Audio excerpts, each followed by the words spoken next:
Okay. Hello everyone, welcome back to X-Plane 11. This is like my go-to simulator now.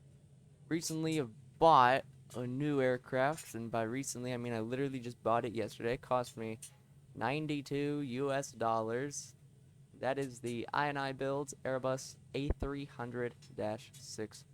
So here we are at the apron, the cargo apron, the infield cargo apron to be exact, at Minneapolis St. Paul International Airport in Minneapolis, Minnesota, I believe.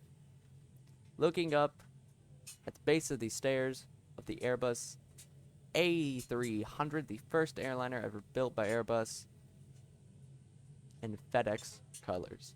We're going to be flying down 600 miles to Memphis, Tennessee. Been there once before. We took off out of there in the DC-10. And, yeah, without further ado, let's walk up these stairs. Let's get this cargo door open. We'll hop into the cockpit.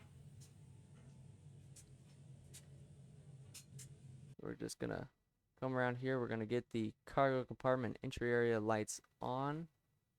And then we're gonna come through here. And we're actually gonna open up the door.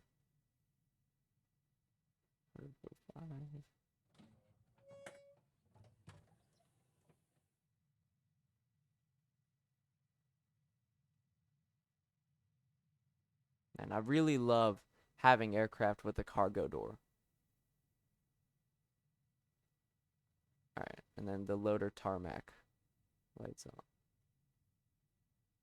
Alright, now let's just head up to the cockpit of the A300. And this is what we're greeted with.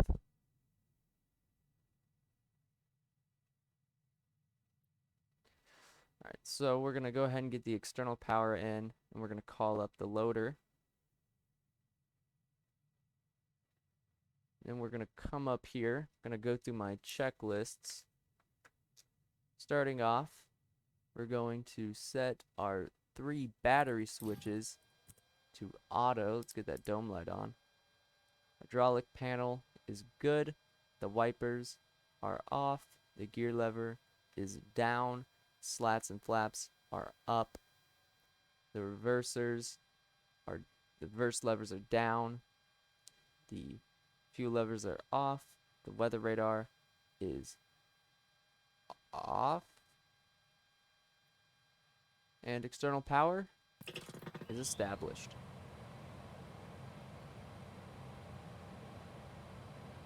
Here we're going to run an APU fire test. Actually, wait.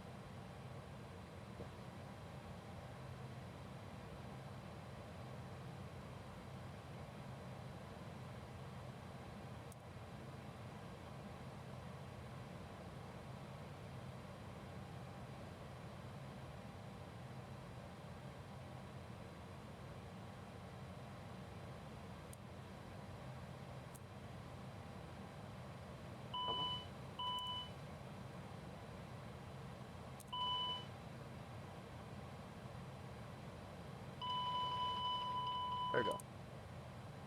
So now we're gonna APU master switch, get all the fuel pumps on.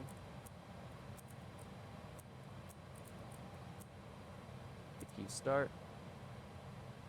We're gonna set the IRS switches up here to nav.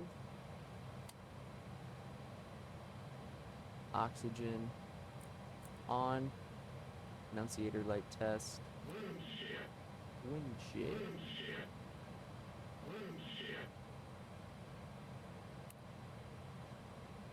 We're going to do the FMC initialization. So we're going to start by putting in our current location, KMSP, and then the arrival airport, Memphis. Go, and align IRS. I'm going to go ahead and put in all the INI.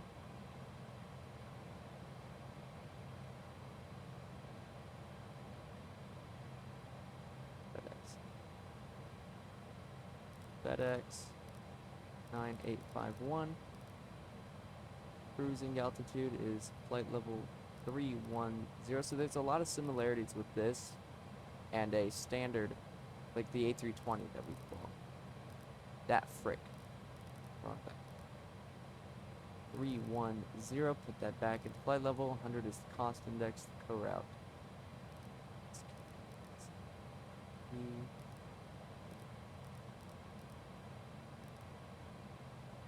Doesn't want to put it in there. That's okay.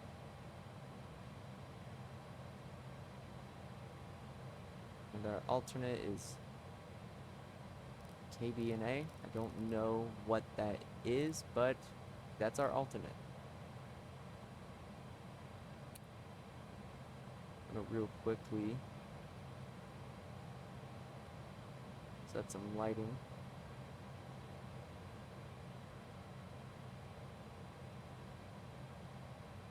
Okay. Smoking signs to auto, seatbelt sign on. All this is good. Turbo controls. Good. Flight ground control. Flight recorder ground control on. External lights are going to turn on the navigation logo lights. The ATS levers on. And we aren't going to touch these until the IRS is aligned. Are good. Engine 1 fire test.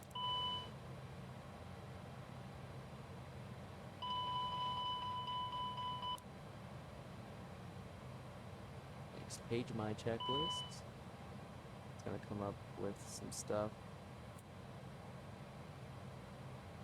That's for the doors and all that, and the IRS not being aligned. Go. Panels are good.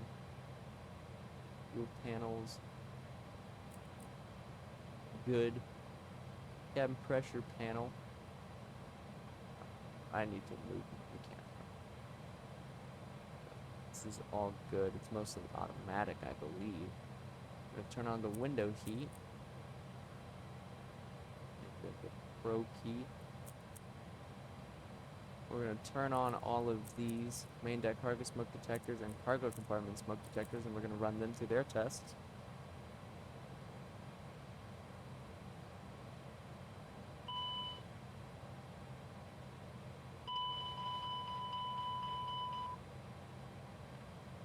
So this checklist is actually from the manual that came with the aircraft, so if there's any discrepancies with this, take it up with INI, not me. Okay. Then we're going to do the engine 2 fire test.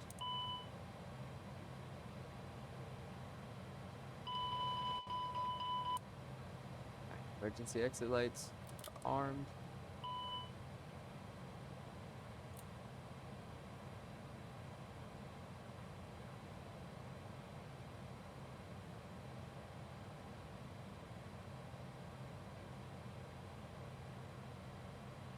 Set the parking brake. Auto brake switches are extinguished. They're out. Landing gear warning. Brake fans are not required. Speed brakes are down and disarmed. Takeoff warning.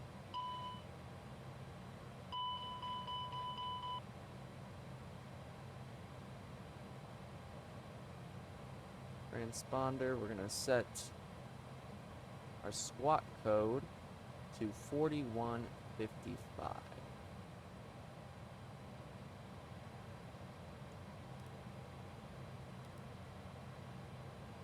Okay. I haven't used this radio panel yet. I used the classic one, but I'm doing it with this one. Actually, I take it back. Just so, for ease of use. Also, I need to come down here anyways, because I need to be using the General Electric engines. Save. There we go, we have the GE engines in now. And I have my classic radio panel. Oh, that's nice, that's nice, that's nice. I'm used to this. The rudder trim is 0. We're going to test the weather radar.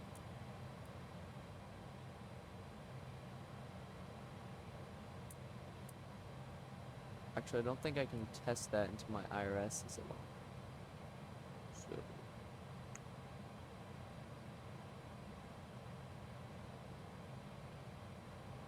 It'd also probably be viable if I load up the load sheet. So I'm gonna go quickly. The load sheet for this, it's kind of odd in my opinion. It's weird. So we're gonna put in our fuel on board, which is just gonna be our block fuel, which is 40.4. Then we're gonna put in our zero fuel weight, which is 277.0. And then it's going to automatically calculate our cargo for us. We're just gonna load the payload and fuel. We're gonna send that takeoff performance calculator. So we are currently at KMSP, and I need to bring Avatar back up so I can see my takeoff runway, which is 30 left. Go. Then I have to, I'm gonna request my ATIS.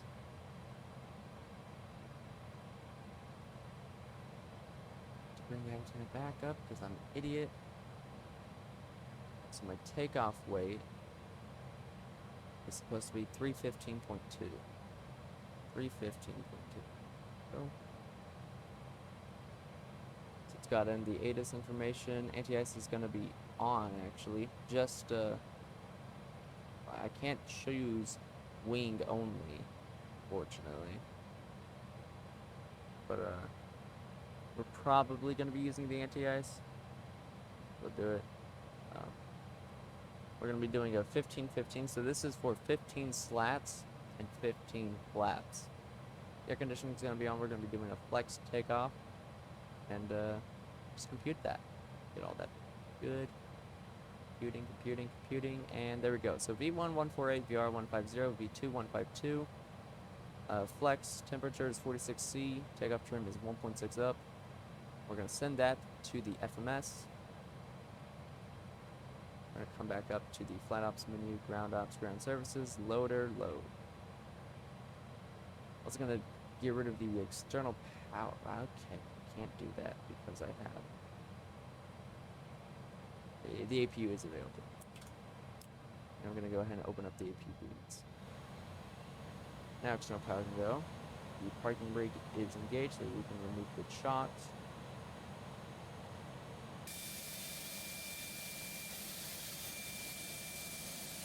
It actually loads in cargo, and I find that really cool. But we still need to do some stuff in here. Not a lot. Okay, the IRS seems to be aligned, so I think I can test my weather radars.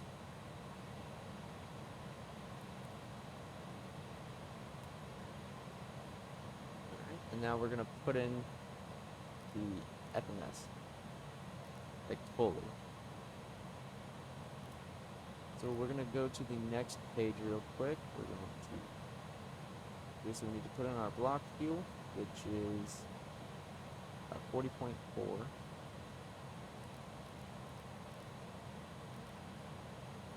And then we need to put in our zero fuel weight. It's 277.0. And our center of gravity is 26.1. Now that's for the zero fuel weight CG. This is our actual CG. I don't really know what it is. Well, 26.1. Even though I think I moved it a little.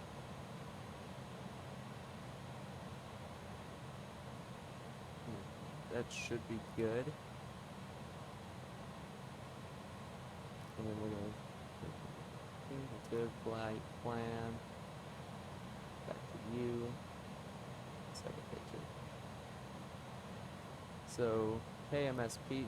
This flight plan menu is severely similar, like overly familiar to the A320neo. So runway 30 left, taking off on the Romeo Sierra Tango 1 or 9 because nav beta. Taking that to Allo. Cert. It's got a vector, and I don't really want a vector because I can't get vectors.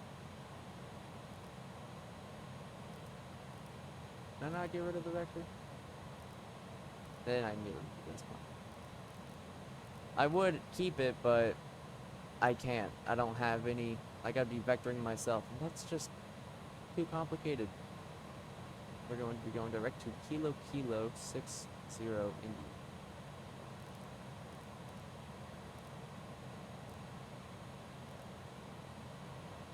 Then direct to Wool.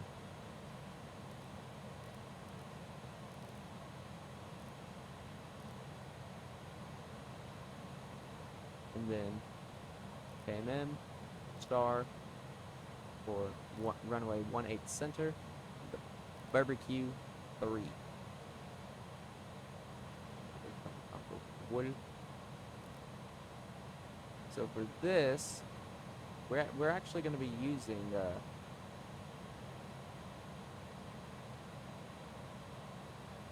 we're going to be flying at the Sit and Star actually. So I'm going to bring up the arrival to the barbecue 3.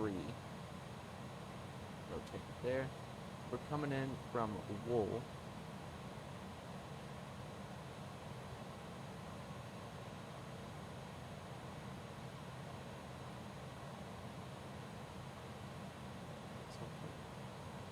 We're all going to meet up at the barbecue. And we're going to cross Giamla. Cross Giamla.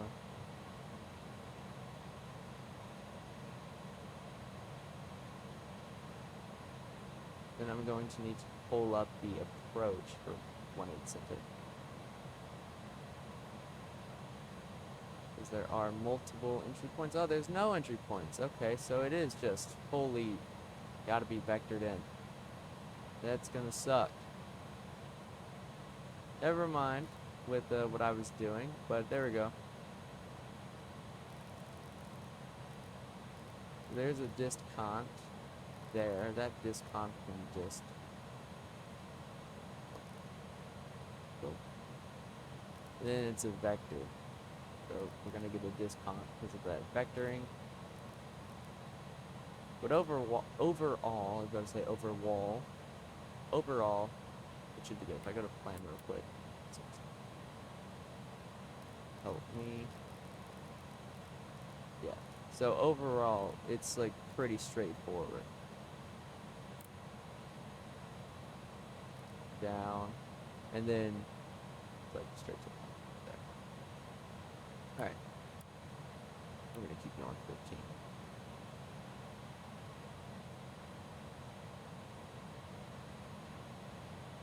But that's that. Should bring Cameron back up. Landing elevation is 336.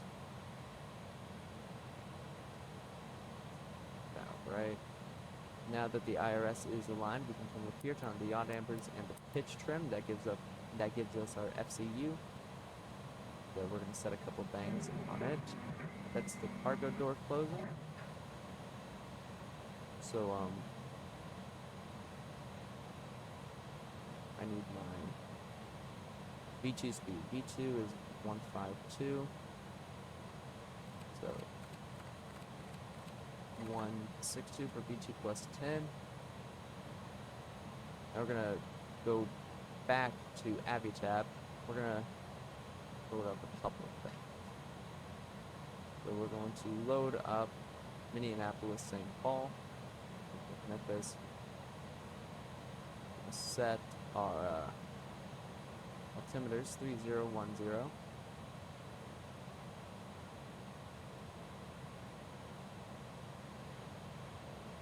Winds are 280 at 10 knots. Visibility is 10. Broken at 2,700. Temperature -3. Dew point -7. We're going to come up here to the departure. It would be the Rochester 1, I believe, is our departure.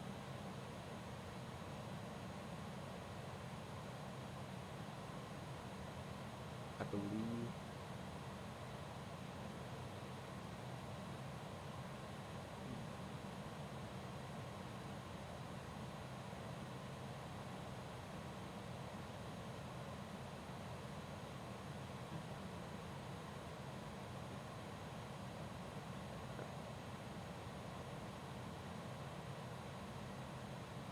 and we're going to load up the continued. This should tell us all of the stuff that we need and that we're going to be doing.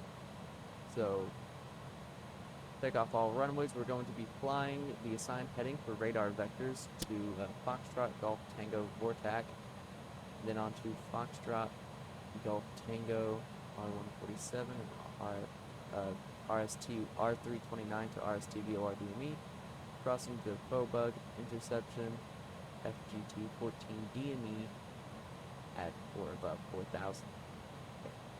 Turbojet aircraft maintains 7,000 or a lower assigned altitude. All other aircraft maintain 5,000 or lower assigned altitude. Okay,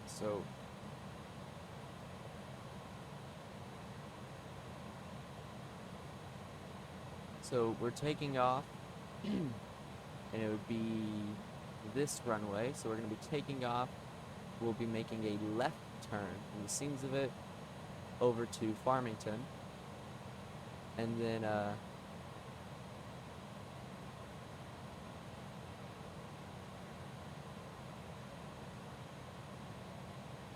so we're going to be climbing with a minimum climb of 220 feet per nautical mile to 2,100 feet, and then we'll be beginning the left turn to Farmington, and then we're going to be climbing to 4,000, and then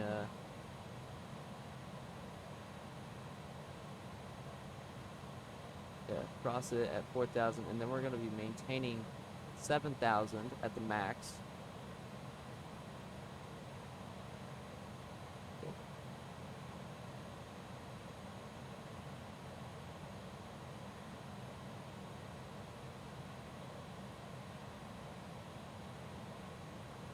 And then we'll be climbing to 9,000 past Waterloo from the looks of it.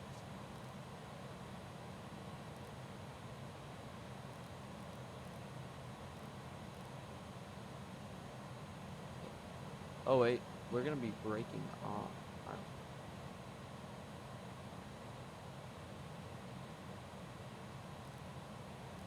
Okay, Atla. We're breaking off of Atla.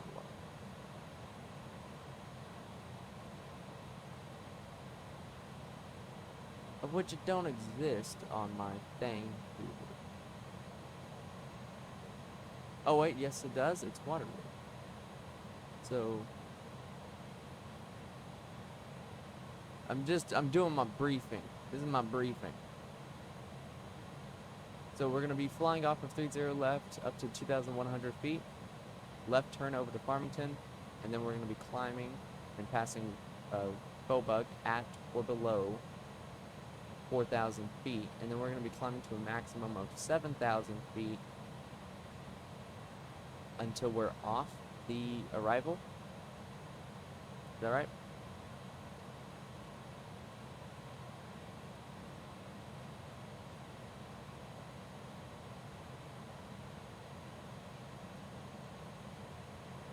Yeah, I believe that's right.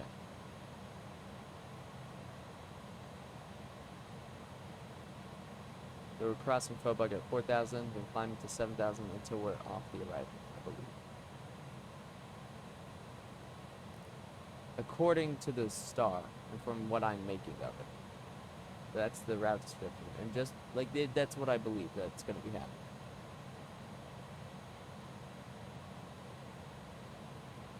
It also says here for runways, takeoff runways 30 left and right, for assigned headings from 220 clockwise to 360 across the Mike Sierra Papa 7 DME at or above 2,500, maintain assigned altitude. If unable to comply, advise ATC as soon as possible prior to departure. Means an assigned transition or assigned route. Expect clearance to filed altitude flight level 10 minutes after departure.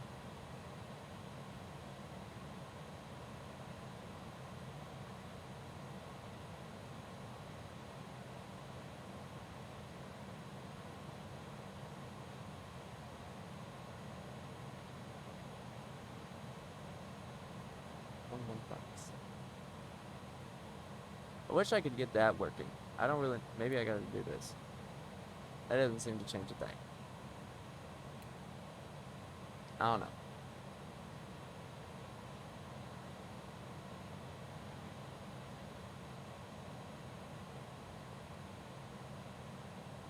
long have I been recording for? 25 minutes, and we're not even almost there. But yeah, so that's that. I'm also going to bring up the airport diagram real quick. So we are here, and we need to get over here. So I'm going to go ahead and plan our taxi route. We're going to be coming out left onto Mike, right onto Whiskey, crossing runway 4, and we're taking Whiskey all the way down to Whiskey 1, holding short of 30 left.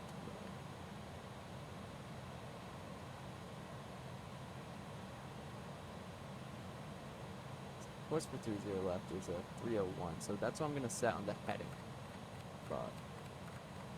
301. An initial altitude is 4,000, so that's what I'll be setting. Well, it's actually 2,100, but that's just for when I can begin to turn. So, I mean, I'll go ahead. I'll set 2,100 on the dial, and I'll set 1,000 feet per minute. We're gonna hit heading select. We're in great VS mode. Also gonna hit that flex 2 temp, which is 46 degrees. So sorry, but you are 1 degree off. Also going to, because the cargo door is closed, I believe. Yep. So goodbye to the loader and goodbye to the air stairs, and they'll automatically close the door for us.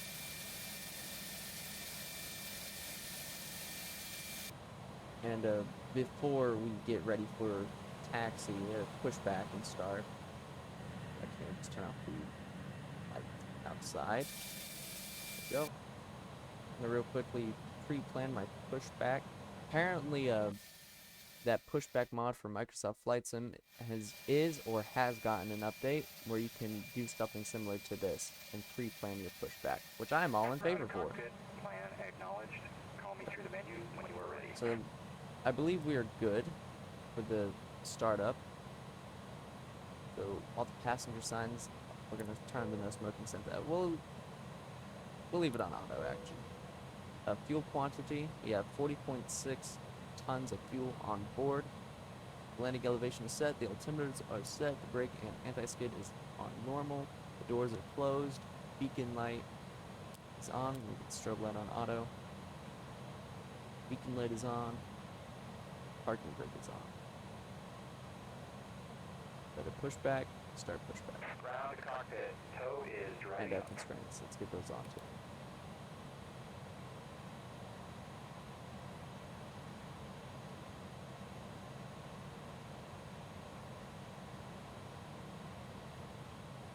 We'll talk more about this aircraft and stuff once we're in the air, but for now, I at least want to get off stand.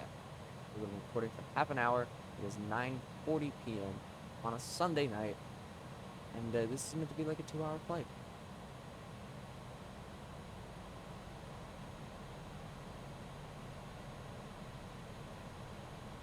We are going to be leaving the cockpit door open because this is a cargo flight.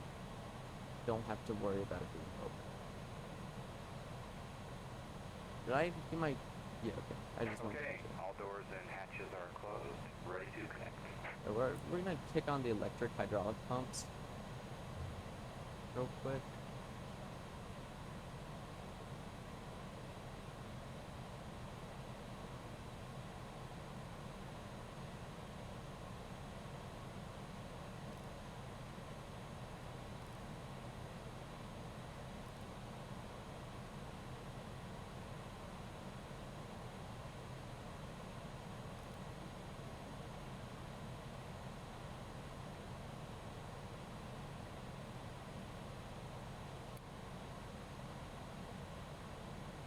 I don't know why I can't put in a VOR frequency, and it kind of annoys me.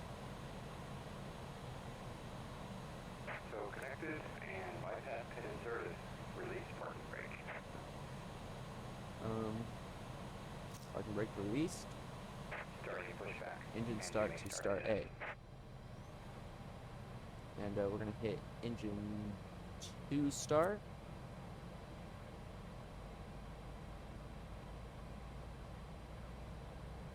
And kind of like how we do in the Boeings, new for Airbus, but very familiar with Boeings. We're going to monitor our N2.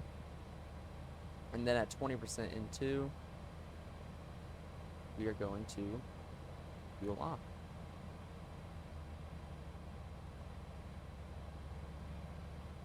Got a MD-11 there on our left. Korean Air 747 in the background. Weird at the cargo terminal. We have 777F right there.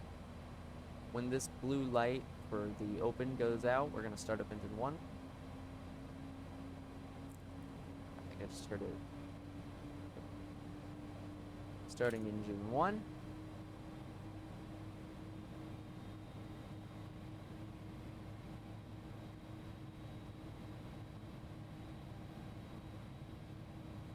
Monitor at N2. And 20% N2, fuel on. Text message, so Snapchat message.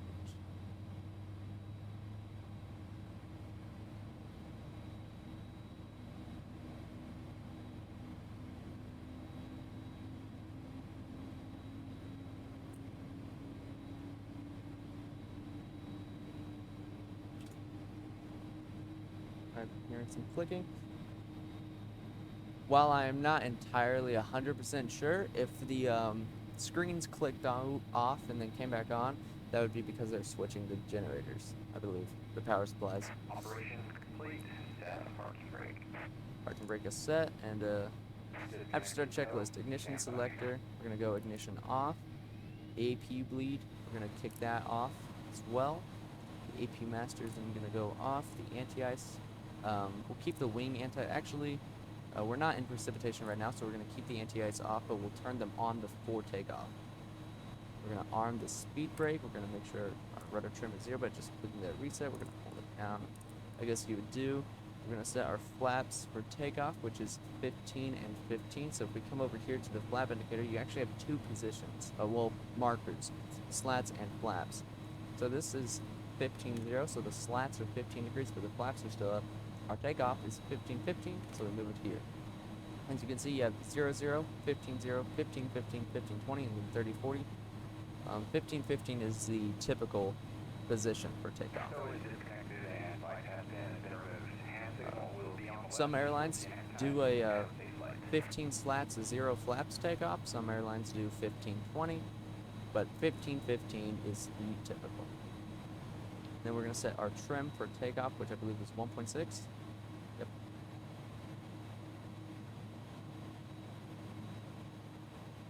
It's coming right here, 1.6.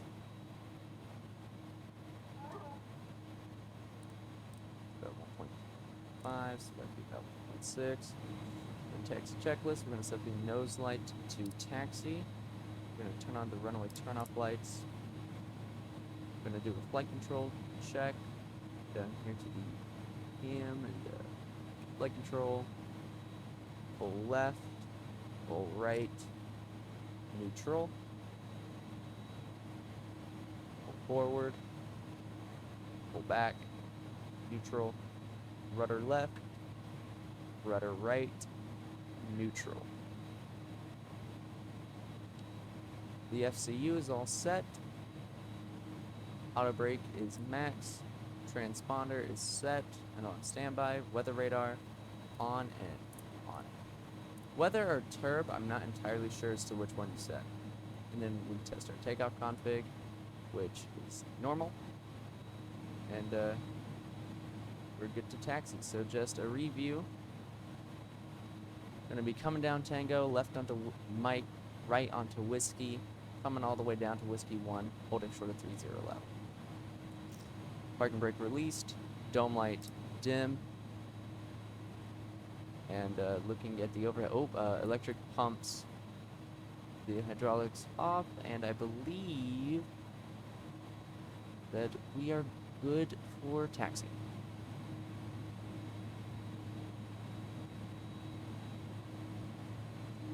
So the A300 was Airbus's first ever airliner. It was introduced, I believe, in 1972 or 1974. I believe it was with Eastern Airlines. If not Eastern Airlines, then Eastern Airlines was the first American, and by American I don't mean the United States, I mean just North and South America, the Americas. It's the first country of the North and South American continents to buy it. It was the first major U.S. airline to buy it, and it was actually in a big sweet deal between Airbus and Eastern. So essentially, Airbus gave Eastern 4 A300s for completely free, just for them to kind of prove the aircraft, because no companies in the U.S. specifically were really buying. The Airbus was a new company. A300 was a new airliner. Nobody ever heard of them before, and nobody, not a lot of airliners, not a lot of airlines, sorry, were really open to buying a new type of airliner, because Boeing for decades had been dominating the market in a lot of ways, with McDonnell Douglas and Lockheed, of course, right behind them, at least for the international jet travel. So when Airbus came into play, nobody was really willing to buy, especially American Airlines, which were some of the biggest airlines. American Airlines were the biggest airlines.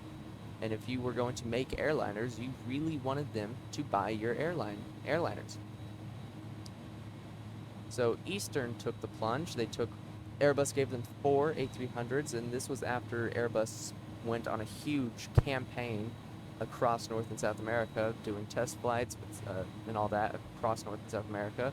Eastern, of course, they took 4, and then the aircraft really was just, it blew away everybody. It was a twin-engine, wide-body aircraft. It was fuel efficient. It had some state-of-the-art technology on board, including just the airplane itself was just great in every single way. And they then bought even more A300s, which still to this date was the most, I believe it was the biggest purchase of a foreign airliner in aviation history. So that's pretty cool. And then a lot of other airlines started buying it, and that essentially kicked off Airbus.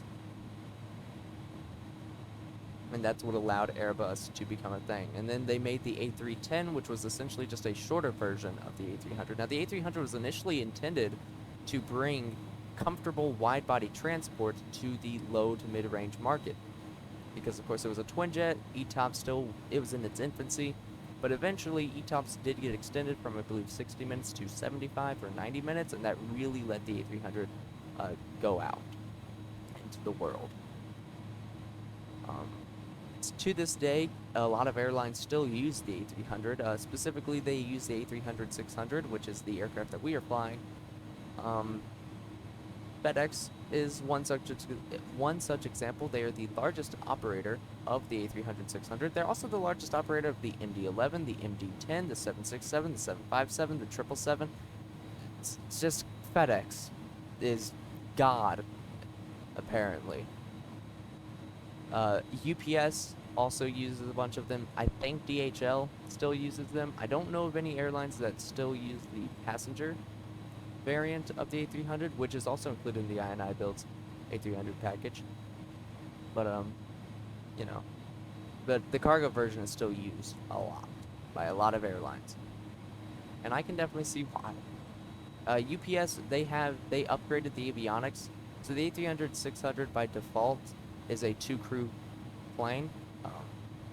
In fact, this is what you'd see in a typical A300-600. But UPS upgraded the avionics, specifically the PFD and navigation display. They gave them a lot more modern avionics in terms of that. But I believe all the engine instruments and all that, they're the same. The ECAM's the same. I believe the FCU and the autopilot is the same, but I'm not entirely sure.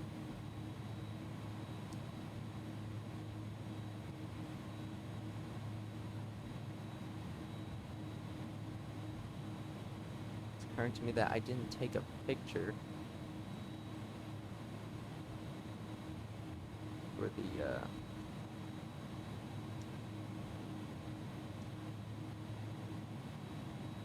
with a thumbnail, but here we go. This is good. Holding short. Parking brake is set. Alright. So before we take off, I'm just going to review everything again. Winds are 28010. Visibility 10. Program 2700. -3, -7. 830, 10. Okay. So we're going to be taking off to 2,100 feet.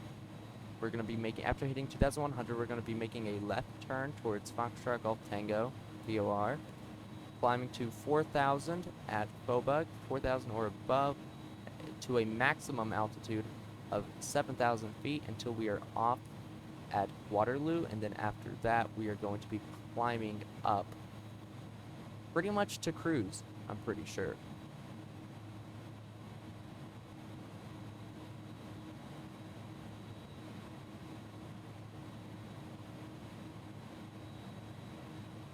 So, yeah, okay, that's pretty simple. Okay, before takeoff checklist. Flight controls, we're going to check them one last time. I'm also going to turn the yokes back on, because this is before the days of fly-by-wire. Full left, full right, neutral. Oddly enough, the yoke in the sim stops moving before the flight controls stop moving. That's odd. Full forward, full back, neutral, rudder left, and rudder right, a neutral. Alright, flight controls are free and correct. Slats and flaps are 15-15. The briefing is complete. Performance data. Check again. V1 148, VR 150, V2 152. Flex temperature is 46°C. Target is 95.9 and 1. Thrust limit is 98.0. Pitch trim is set. Takeoff config is normal. Transponder, TARA, cabinet secure. Packs are going to be on. The ignition is going to be off. We're going to be turning on the wing, engine, anti-ice. There we go. Alright. So we are good for takeoff now. We're going to turn on the floodlight a little. We're going to turn off the dome light. So the parking brake is released.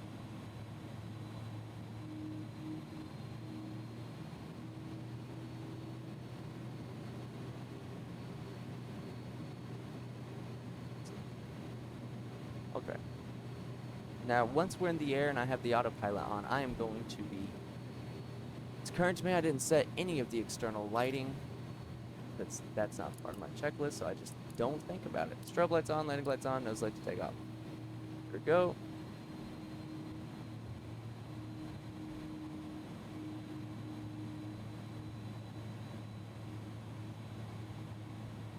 Alright. Alright. Clock is set. We're going to be setting 40% and 1 with the brakes engaged. And, we blew past that, but that's okay. Brakes are released. And I advanced my physical throttles to full because they should automatically latch themselves. Nah, they didn't, but airspeed is alive.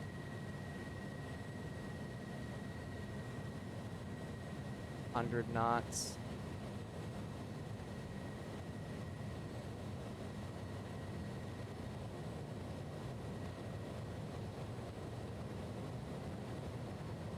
B1, rotate.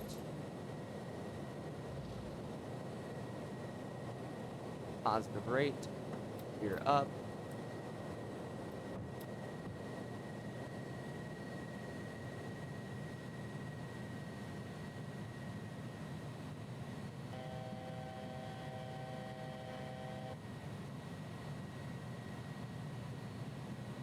I'm going to go ahead and increase my speed dial here to 250.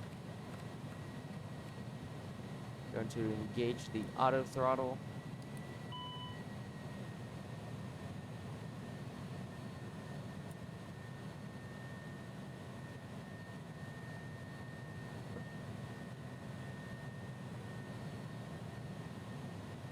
there's the engine acceleration.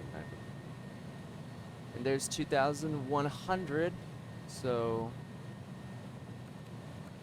I'm gonna begin a left turn.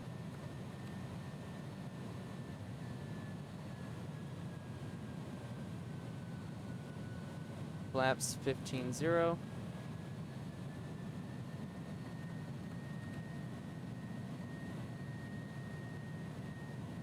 Gear lever is off.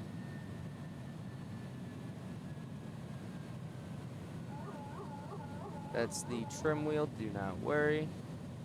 It's trimming out the aircraft a little, trying to maintain 1,000 feet per minute climb.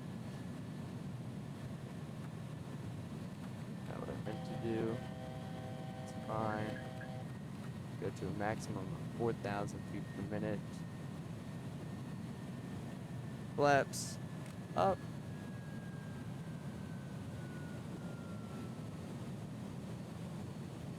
We're still turning, boy.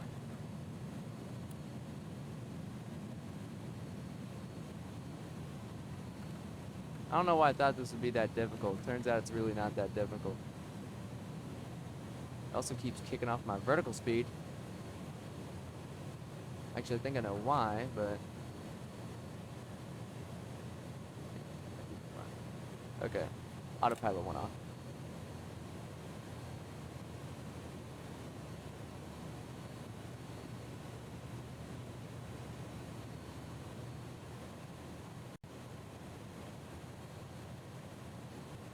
So,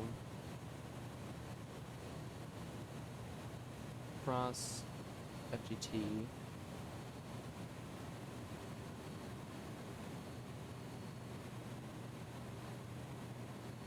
And then cross bug at or above 4,000. So we can go ahead and climb up to the 7,000. We're going to climb up there at 1,000 feet per minute.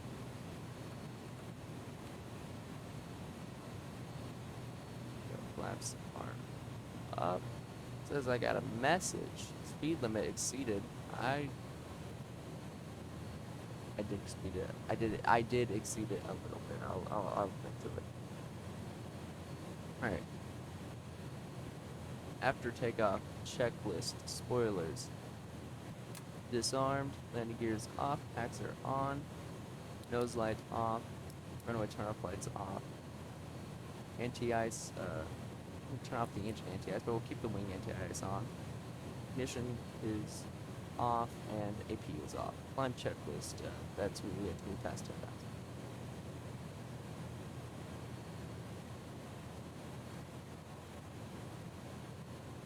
So yeah, this aircraft is pretty robust.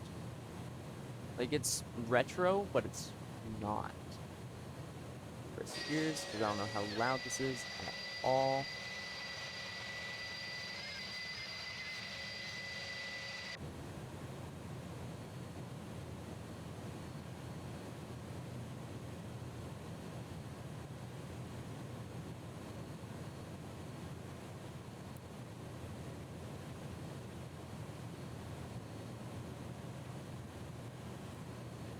Everyone can nap mode. Glad I realized that.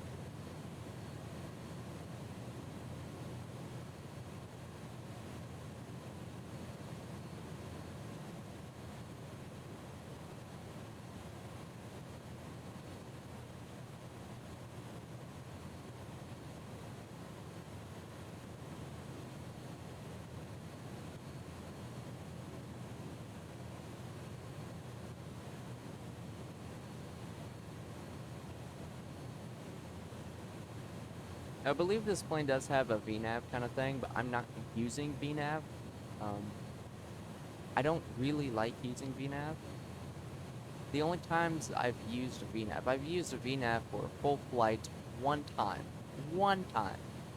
It really just does sits and stars pretty much on its own. You don't really have to do much in terms of that. It kind of follows the altitude and speed restrictions on its own. So while it makes life a bit easier, I also just don't like it. To be fair, I don't really follow sits and stars that often. I follow them, like I follow them, but I don't follow the speed and altitude restrictions. Last flight I did, which was actually before I did this. It was like 30 minutes before I started recording. It was after I landed. Like it's been like 30 minutes. 30 minutes before I began this video, I landed an A300, and I did the full flight with the following SIDS and stars for the first time, and it was all on my own. Like I was looking at the SIDS and the stars, and because this AvaTab integration comes with an upgrade, you have to get a free little upgrade, little JSON file. So I kind of had a big tablet blocking half my vision. Wasn't fun at all.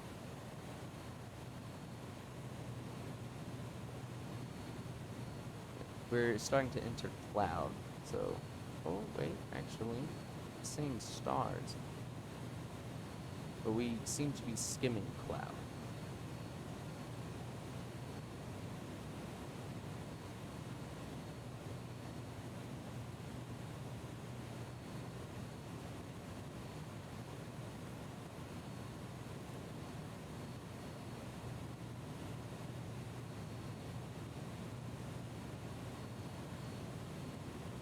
I believe actually after we pass Bobug, I think altitude restrictions are kind of gone. We're just up to 10,000. And I mean, according to the SID, that would make sense. It said expect clearance to filed altitude approximately 10 minutes after departure. We are currently 8 minutes after takeoff, and we are about to pass Bobug. So yeah, okay, we might actually we might begin our climb to 31,000 a second. In a few seconds. Its ET seems to be frozen.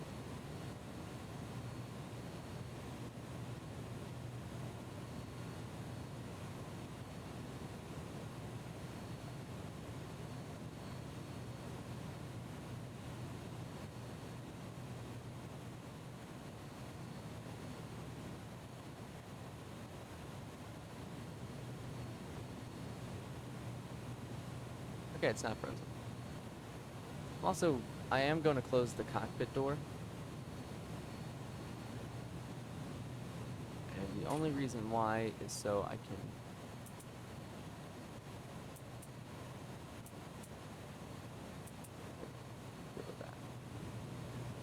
And we passed Bobug. We're about to pass it. But we'll go ahead and begin our climb to 31,000 feet. We'll just kick in 2,000 feet per minute climb.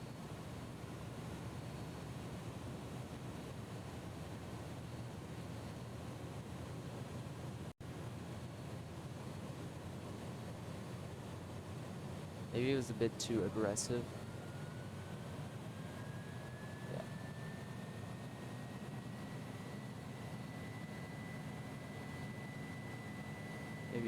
Maybe I should have dialed that in a bit slower.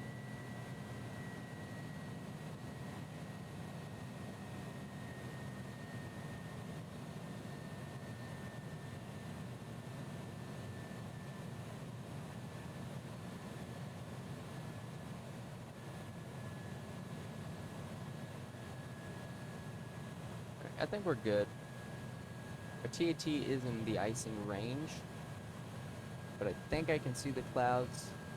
You might run into some, but overall I think we're good to keep operating with the ice. Worst case scenario, I can just wing light on, wing light on.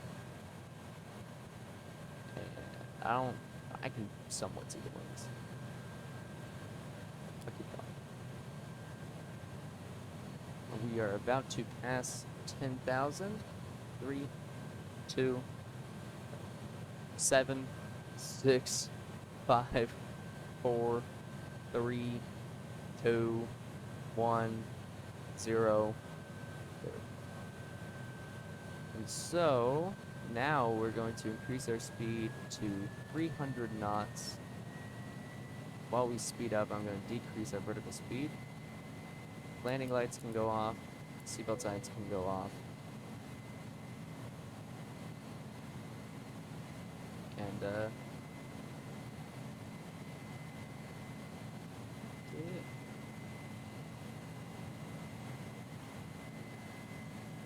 Now the aircraft is completely dark at the outside.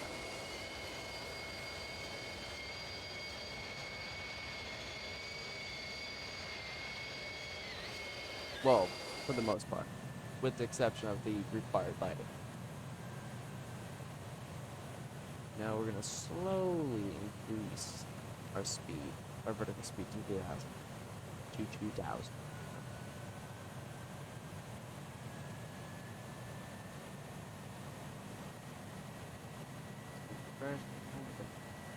I'm gonna get rid of those. Matter of fact, those are good. Alright.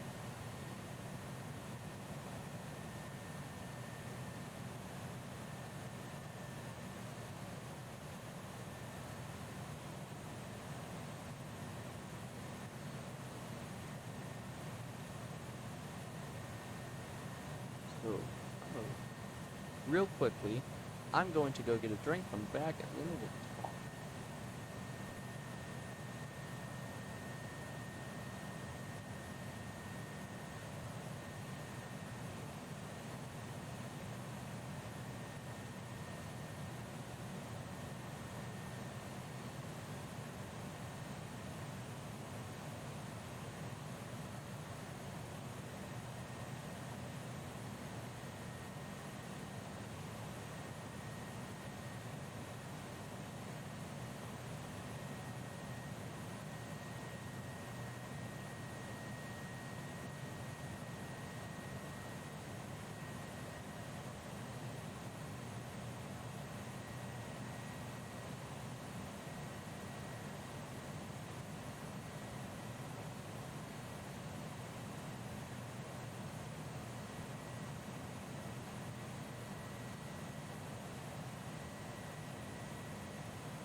So we're going to start off by talking about this plane specifically.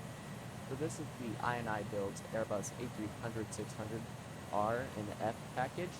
It comes with the freighter package and a passenger aircraft, and they are for the good old price of $92 US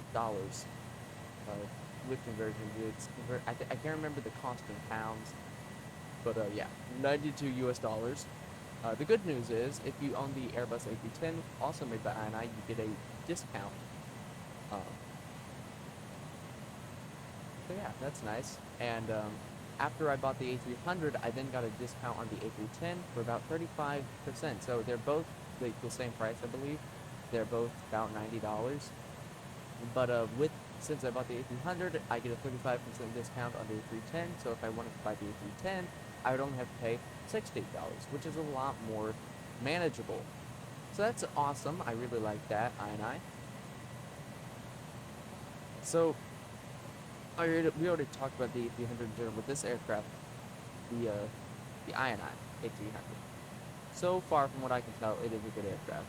I'm gonna turn on the dome light while we look at it, and I'm going to wait until I'm gonna go ahead. Actually, I'm gonna go ahead and set the. Okay.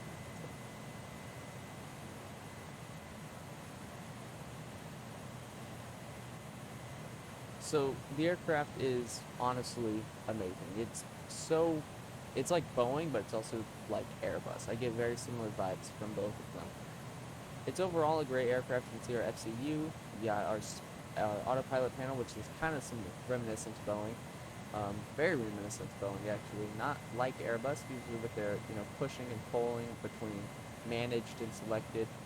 You have your auto throttle button, you have an altitude hold button, a level change button. No, it's not open climb or open descent or anything. By pulling on the altimeter, it's level change. Profile, which I believe pretty much, like I said, is VNAV. You got your heading select and LNAV, sorry. Your VL, which I don't exactly know what this is, and then your LAMP, which from what I can tell is your ILS. This could also mean vertical lateral. It could be just it could be the actual ILS, and this could just be the like the auto land capability, because this plane does have an auto land. And you got your autopilot masters. You got this, which is very reminiscent to Airbus. And then you have your PFD navigation displays. You got your ECAMs. all your engine instruments and 1 EPT and 2 fuel flow and fuel used. You got your oil tint, pressure and quantities. You got all your buttons down here for the ECAM panels. You got your weather radar, you got the radios, your TCAS, your ADFs, your rudder and aileron trims. You got your EFB.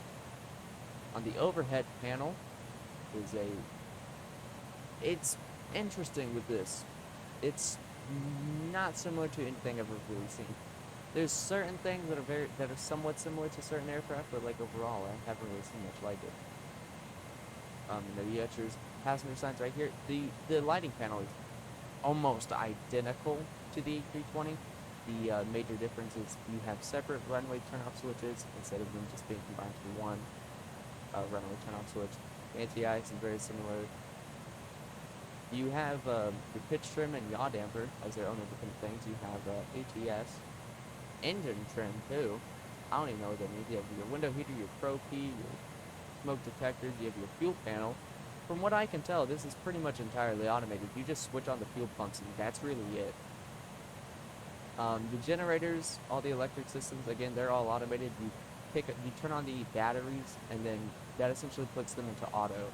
And then everything after that, really the only button up here you have to press other than the batteries is the external power. The generators stay on even if the thing isn't running. Like the APU gen, it's on, but the APU isn't running. The APU master switch and starts. You have your APU fuel pump, which is an auto automatically, but you can override it, force the pump on. Emergency exit lights, annunciator lights, you have your APU. This is all automated. Like currently our X-bleed is in auto, but I can put it into manual if I wanted. The bleed valves are automatic. The packs are kind of automatic. The hydraulic systems are automatic. I can turn on the electric hydraulic pumps for green, but overall it's pretty much automatic. It's very robust. It's very Airbusy, but it's also not. It's really just a mix of Boeing and Airbus. And I don't know how I'm supposed to feel about it.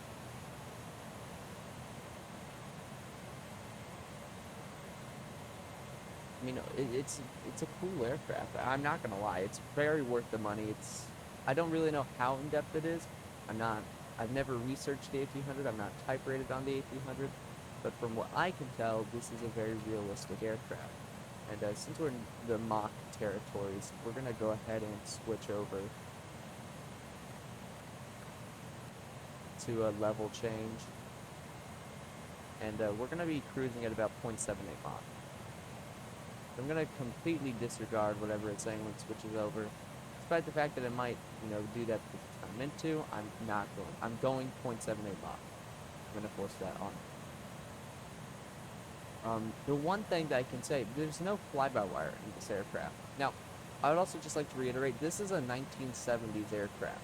So this thing was made about the same time that, the 747, the DC-10, the L-1011, those planes were coming out. Now, the 747 had already been out, but, it was still a late 60s, early 70s aircraft. The DC-10 and L-1011 came out, I'm pretty sure, about the same year as the A300. Let me look, actually.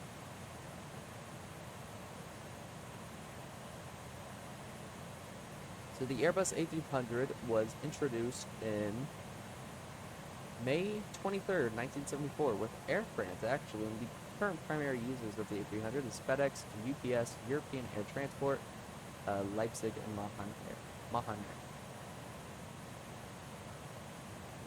So yeah. It started production in 1967, and it first flew October 28, 1972. The Douglas DC-10 was introduced in, let's look, August 5th, 1971 with American Airlines. So there's about 3 years. And the Lockheed L-1011 was introduced in, wow, let me say,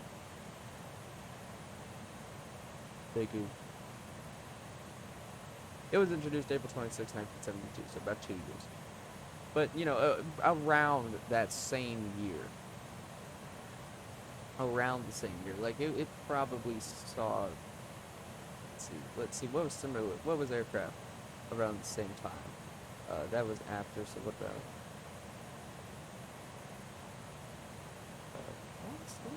Alright, well...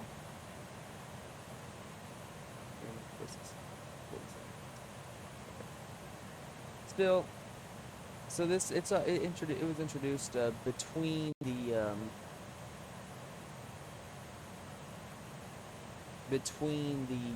75 and 747s, and it came out a couple years after the DC-10 and L-1011. But still, very similar aircraft. Like they were released around the same time period. And I mean, we've flown the DC-10, and of course, it's not a very good representation of the DC-10. Like, it's a good representation, but it's just not really study level. But, like, there wasn't really a lot of automation in that compared to this. And, like, that's only 3 years in between. And, I mean, like, this is all, like, super automated. Like, this is 1974, straight up, with glass cockpit displays in ECAM, which is revolutionary, even still today's standard. As far as I'm aware, Airbus is the only airliner manufacturer to have an ECAM. Boeing has similar systems in their aircraft, like on their 747, for example, that I know. It is, like, if something goes wrong, it'll show up on the screen, it'll tell you what's wrong, but it doesn't really tell you how to fix it. While in the Airbus, even this, you know, if you get a fire, it tells you what to do. And there have been many times when I've landed, and I'm used to the A320, where I can turn off the fuel pumps and keep the APU running. When I land in this, and, you know, I shut down the engines and I have the APU running, if I turn off the fuel pumps, it'll pop up with a master caution. It'll throw on the ECAM saying there's low fuel pressure for the APU, and that what I should do is check the fuel quantity, turn on the override pump, and make sure that the fuel pumps are out. And then you do that, and it goes out. Or, you know, if you just, like, turn on the fuel pumps. Yeah, you have to keep these fuel pumps on to keep the APU running. Now, I don't think you need to do it to keep the APU running, per se, but it really gets mad at you if you don't. Oh, and we are at 31,000. That's fun. Yeah, it's just a very insane aircraft for the time. Like, I mean, Airbus, even by today's standards, with all of its systems, it's pretty cool, and it's kind of awesome to see. Like, they even back then, their first ever airliner, even back then, it still revolutionized and had such, like, it had systems never seen before in aviation. And I just think that's cool. And somehow it almost bankrupted the company. And we're going to head back into the cargo compartment to just look at everything. You can see, now there's only 4 containers. It only loads 4 containers. That's probably just to save time, but still, it's pretty cool. You can operate the cargo door and all that from here. You can choose if it's going to open to 145 degrees or 70 degrees. You can, of course, turn on and off all the lighting. You can open up the entry door here. It's wonderful. The EFB is awesome too. You got a takeoff and landing performance. You got some checklists for the A300-600. Ground operations, you got your load sheet here, you got your ground services, you got your exits. And I believe that these actually have slides on them, so you can see this arm. So I believe that means that, you know, the slides are currently on. So if I opened up a door, it'd pop out the slide. I believe, not entirely sure. You have your settings. You can change a lot of stuff here. You can change your units between kilograms and pounds. Your IRS alignment time. Your the standard. So when I switch standard on the altimeter, it does it to both of them. I have it synced. I have the barometer synced too for the captain and first officer. The flight directors, it's off, like they're not synced. EFB active indication, that's, I don't really see you using that. Nose wheel steering, you can change it. It's currently on yaw, because I don't have a separate nose wheel thing. You can reset your brake temperatures. You have shadows plug-in. Your thrust acceleration and thrust reduction. You have your RAAS, which is kind of meant to be a a runway alerter. So if you enter a runway, it's meant to, say entering runway 30 left. Oddly enough, it didn't go off earlier. I don't really know. Its system went well. You also have pause at TOD. I don't have that. You could set your SimBrief username. Remember your fuel state, your radio panel, your engine type between the General Electric and the Pratt & Whitney. It's all just really cool. You have your panel states. This was just a real test thing. You have your ATIS information, which you can do. It's very cool. And then with the little JSON file, you get Avatar integration. They also made an Airbus Beluga. I'd just like to point that out. There's also you can get the Airbus Beluga by them. And also the Rotate ND11, I believe, is actually going to be coming out soon, or we're going to be getting information by it soon. Now I'll explain why. It's mainly speculation, but like we've hit that point where it's speculating a release date. It's not just me. Like, there's people in the forums speculating too, but let me take a quick look.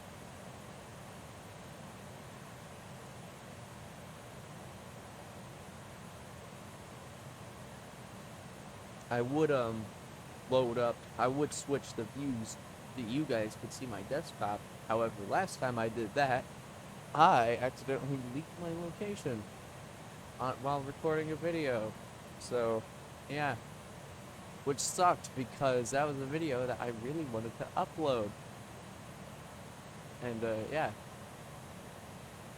So I'm not going to do that out of fear of being an idiot. So essentially, the early look that was posted on the X-Plane store,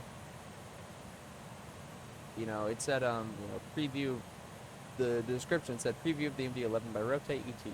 No ETA provided at this time. That was January 19th, 2022. It's currently March 6th, 2022. And, it was talked about on the forums. It was pretty cool. We liked it. I liked it. It was a good video.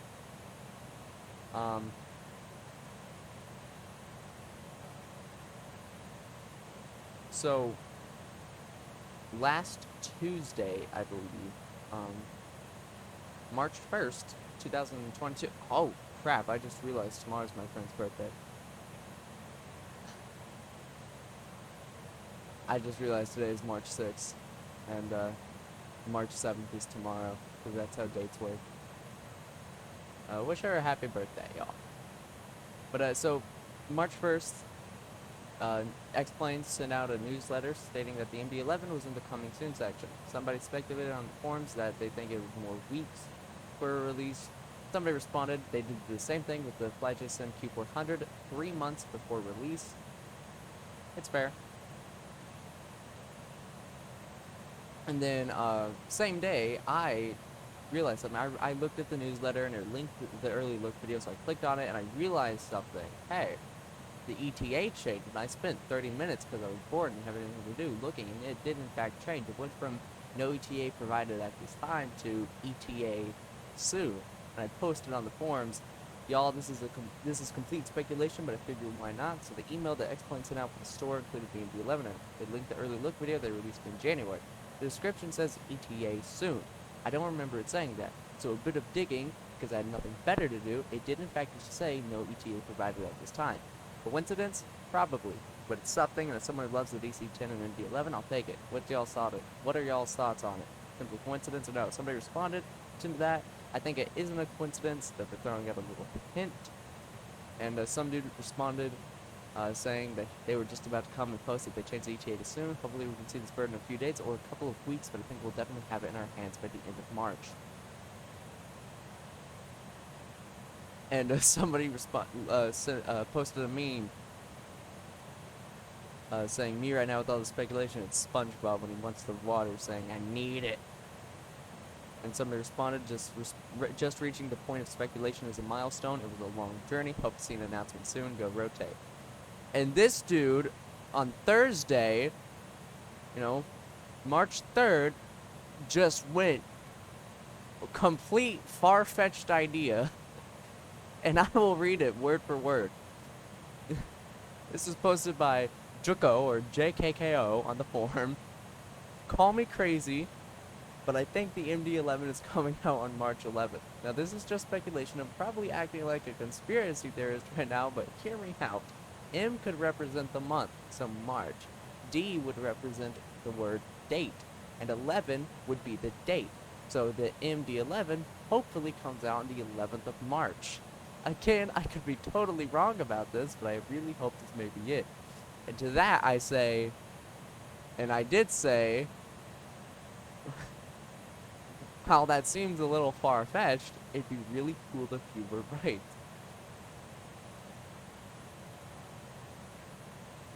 Somebody also responded as a little joke, we banter MD-11 as May Day 11, so it could be May 11th rather than March 11th, which is also very true. It could be May or March. Either way, I don't think he's right at all.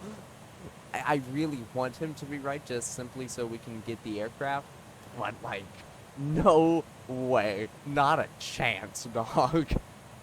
Oh, I just came back to the sim. I have a 123 knot crosswind, which sucks for me.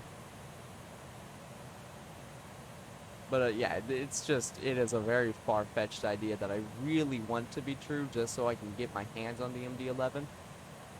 And if he is right, it'll be coming out on Friday. Although, here's something. So if I go to the Rotate website real quick, and I go to their home page, and I just scroll down before the MD-80 even came out,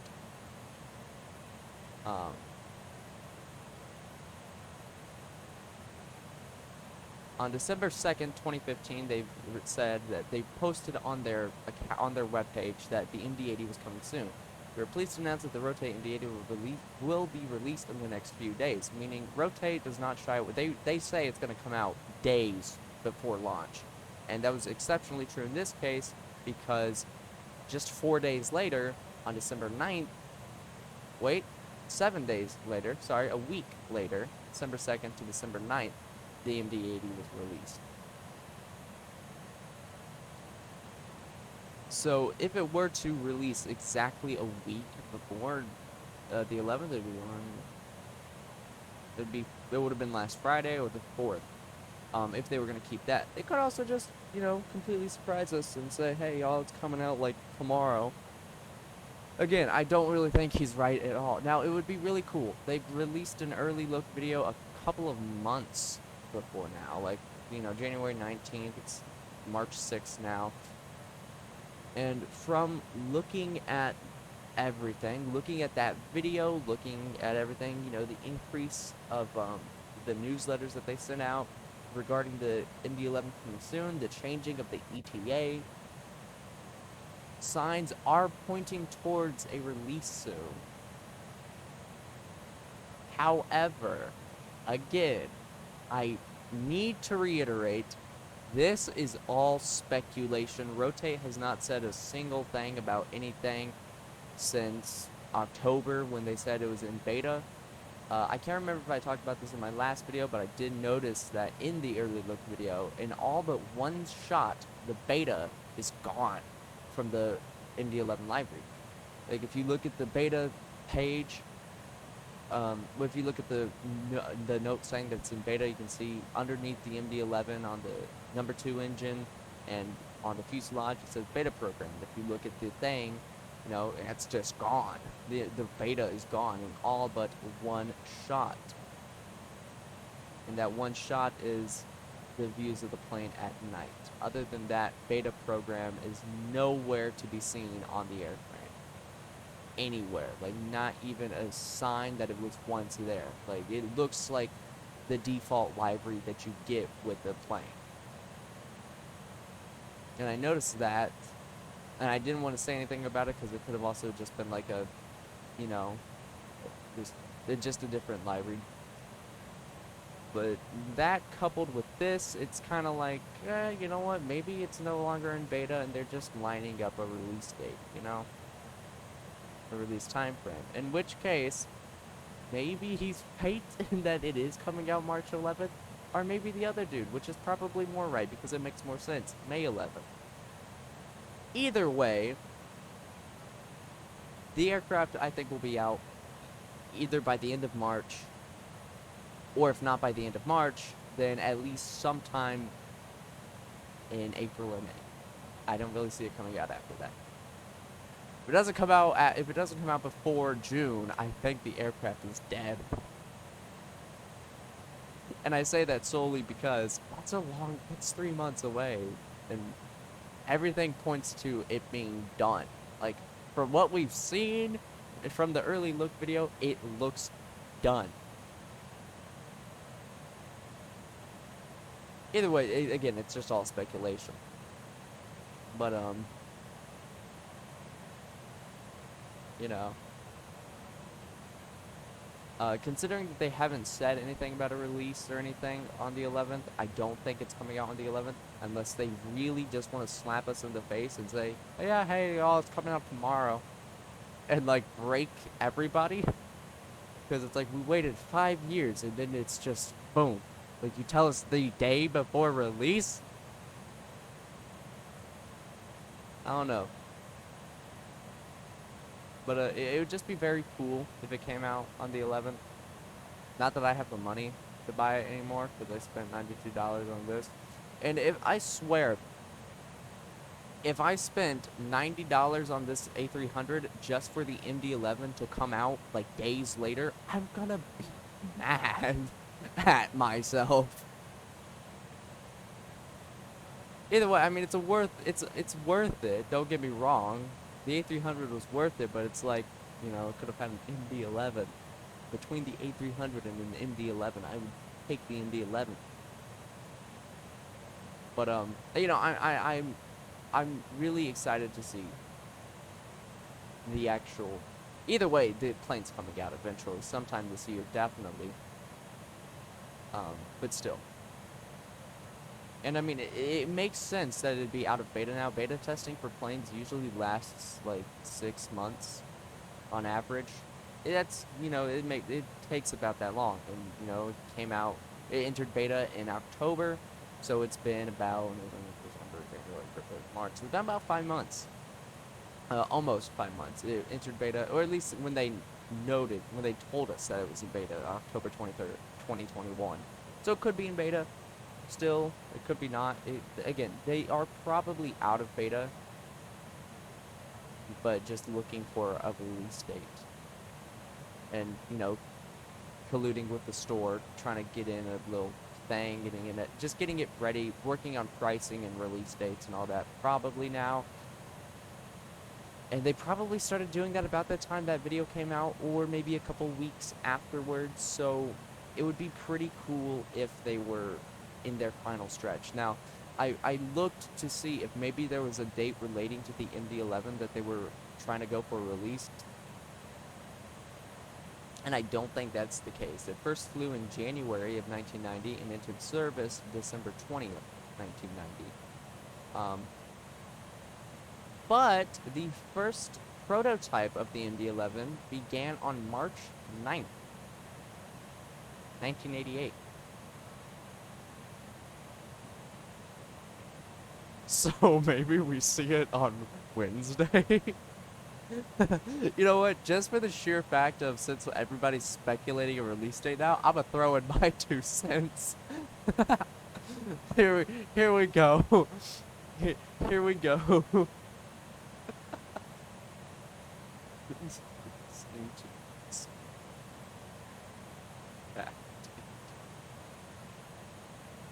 I'm gonna throw.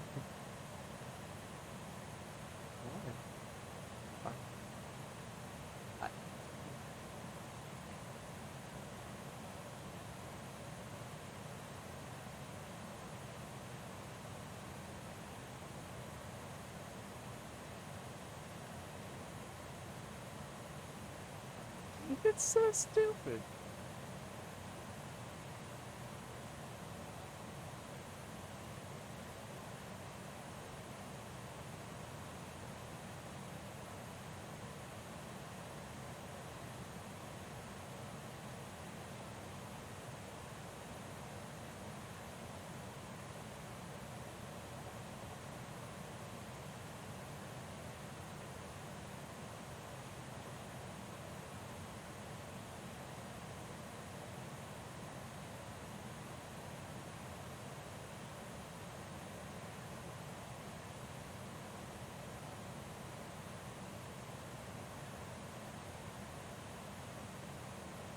That's my 2 cents. Oh god, I'm so wrong, but like, if I'm right, even better. But I don't have money, so not better. I want to buy this plane on day one, and if it comes out anytime this week, that ain't gonna work. That just won't work.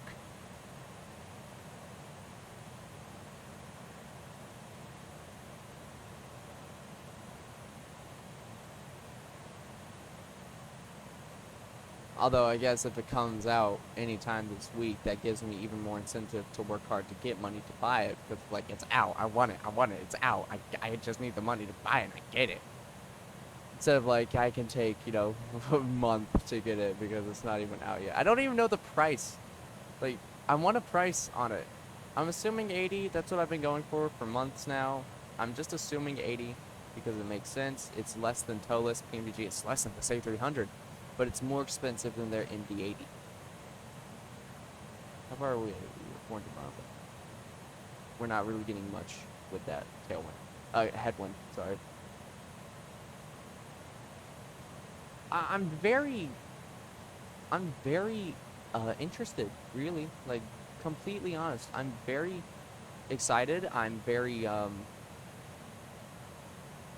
like, I do believe we're gonna get it by the end of March, truly. But if we don't, then April or May. No longer than June.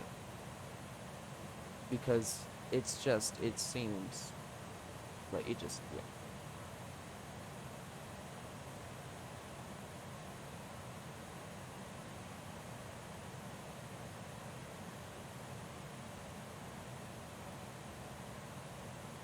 Email for follow-up content. That way I know when people actually respond to that, when they actually post on that, so I don't have to check.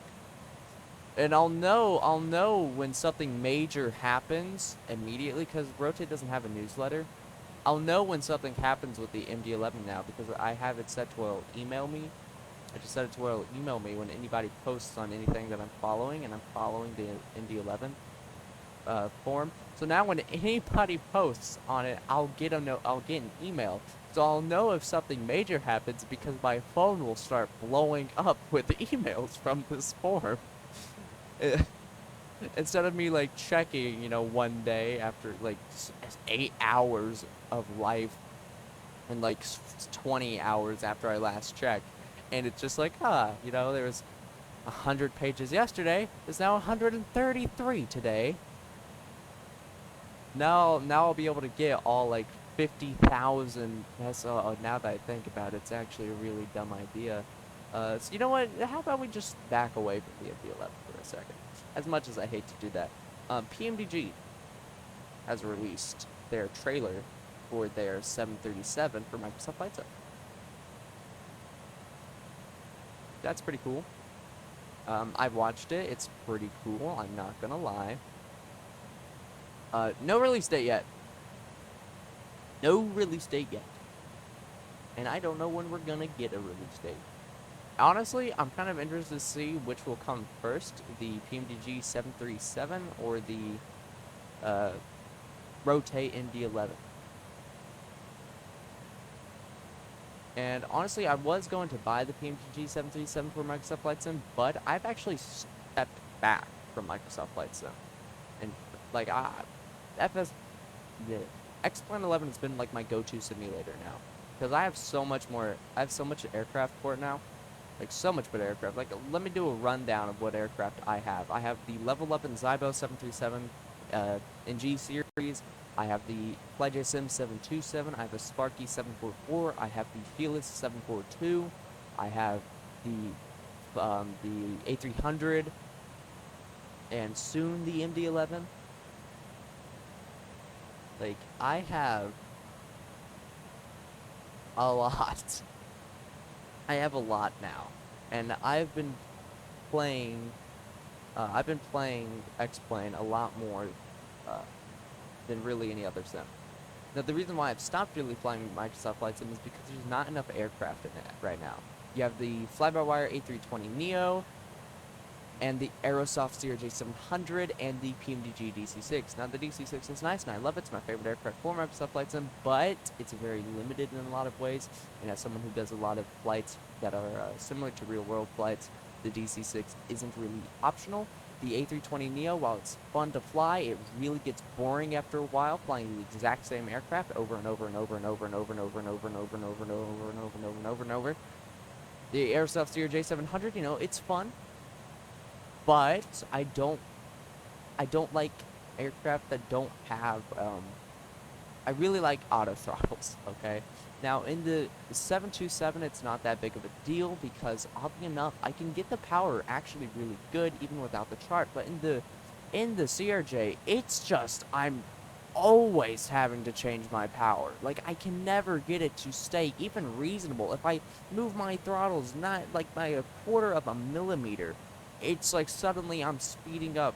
And then if I pull them back a quarter of a millimeter, suddenly I'm slowing down. I just can't find that happy medium. It's always too much or too little power. And I don't want to be sitting on my chair for like an hour and a half just slightly changing my throttles every 5 minutes. Just gets annoying. At least in the 727 I can set my throttles around about for at least like, you know, 30-40 minutes before having to change them again.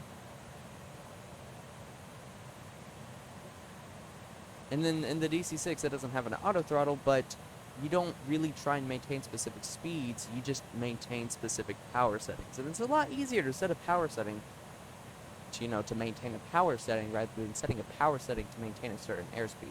Just a lot easier. But in this, you know, I have the 737, you know, I have the 747, the 742, which I love. I have the A300 now, soon the MD-11. And Avatab integration, you know, better pushback. Overall, X-Plane is honestly, in my opinion, just a lot better of a sim. Both mainly because X-Plane has more add-ons. You know, Microsoft Flight Sim is getting a lot of good add-ons. You know, Synaptics making their A220, Cleverwire is working on their A380, and you know, the A320neo. Phoenix, is making his A320CO. DFD is making their A350. Aerodynamics is making their KC-10/DC-10, which I am really excited for, even more so because it is free. TFDI, I believe, is making the MD-11 for Microsoft Flight Sim, and then of course Rotate with. I'm sorry, I'm talking about Microsoft Flight Sim here. You got PMDG with their 737, and eventually their 747 and 777, and then INI, I believe, is importing their A300 or A310 over to Microsoft Flight Sim, which I'm super excited for.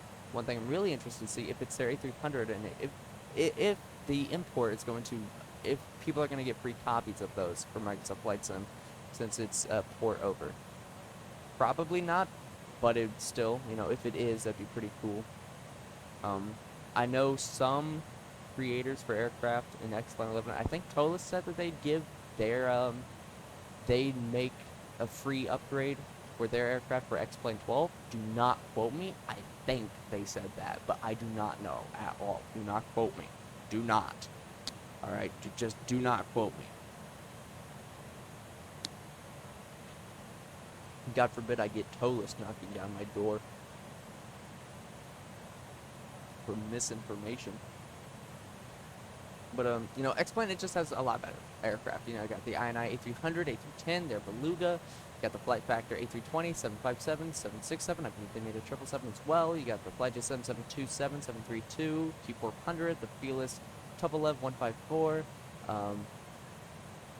747-200, and Felix also said he's going to be making a Antonov An-225. I'm going to talk about that in a little bit and that whole situation in a sec. You've got a get a DC-8, sorry. You've got a 707. You can't buy them anymore, but still they exist. They're out there somewhere. You've got a 787, I believe, is in the work currently. A lot of aircraft for X-Plane. The BAE 146, the Rotate MD-80, and soon MD-11. Better pushback, all the scenery mods. Just everything. There is so much in X-Plane that makes it so much better than Microsoft Flight Sim. Now, by default, both sims, I'm not going to lie, are kind of trashy. But add-ons is really what makes a simulator good, and X-Plane really has that advantage. Now, in defense to Microsoft Flight Sim, oh my god, I just realized my freaking thrust limiter has been inclined this whole time and not set to cruise. That's bad. In defense of Microsoft Flight Simulator, it is a lot newer than X-Plane, and it has a lot more strict systems because Microsoft really sucks. They just, a lot of creators have really struggled. That's why there's no terrain radar or weather radar in the A320neo, unless they carry into that one. Yeah. Just a lot better stuff for X-Plane. And now shifting gears, we're gonna be talking about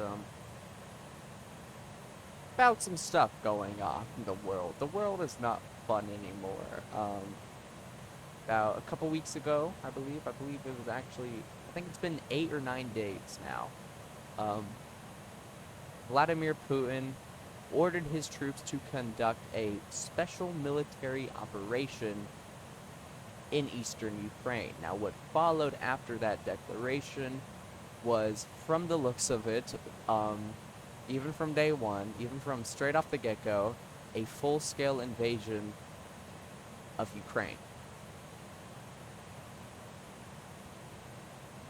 And for 8 days, Ukrainian forces have been getting pummeled. Now, Ukrainians are keeping their heads held high. They're still holding out. But still.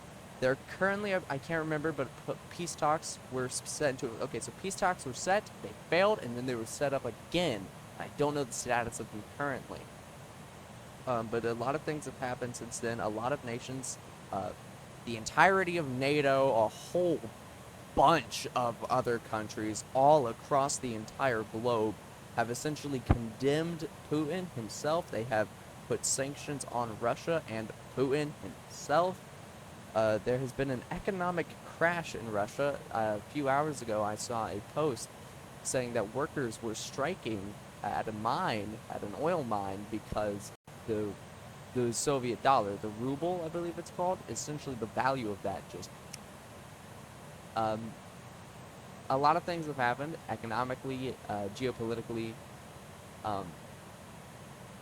and unfortunately, 2 things that affect the aviation community and the flight sim community have happened as well. Felix, the creator of the 154 and the Boeing 747-200 for X-Plane, is Ukrainian, and he lives in Ukraine.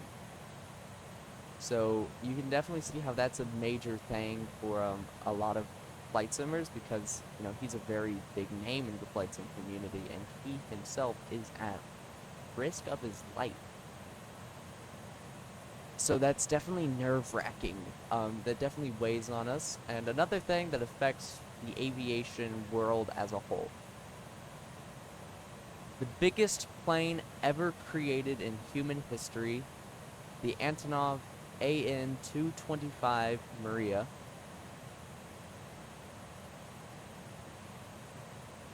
has been destroyed. Yeah. There was a battle between the Russians and the Ukrainians at the Antonov Airport, where the An-225 was being stored, going under maintenance and repairs.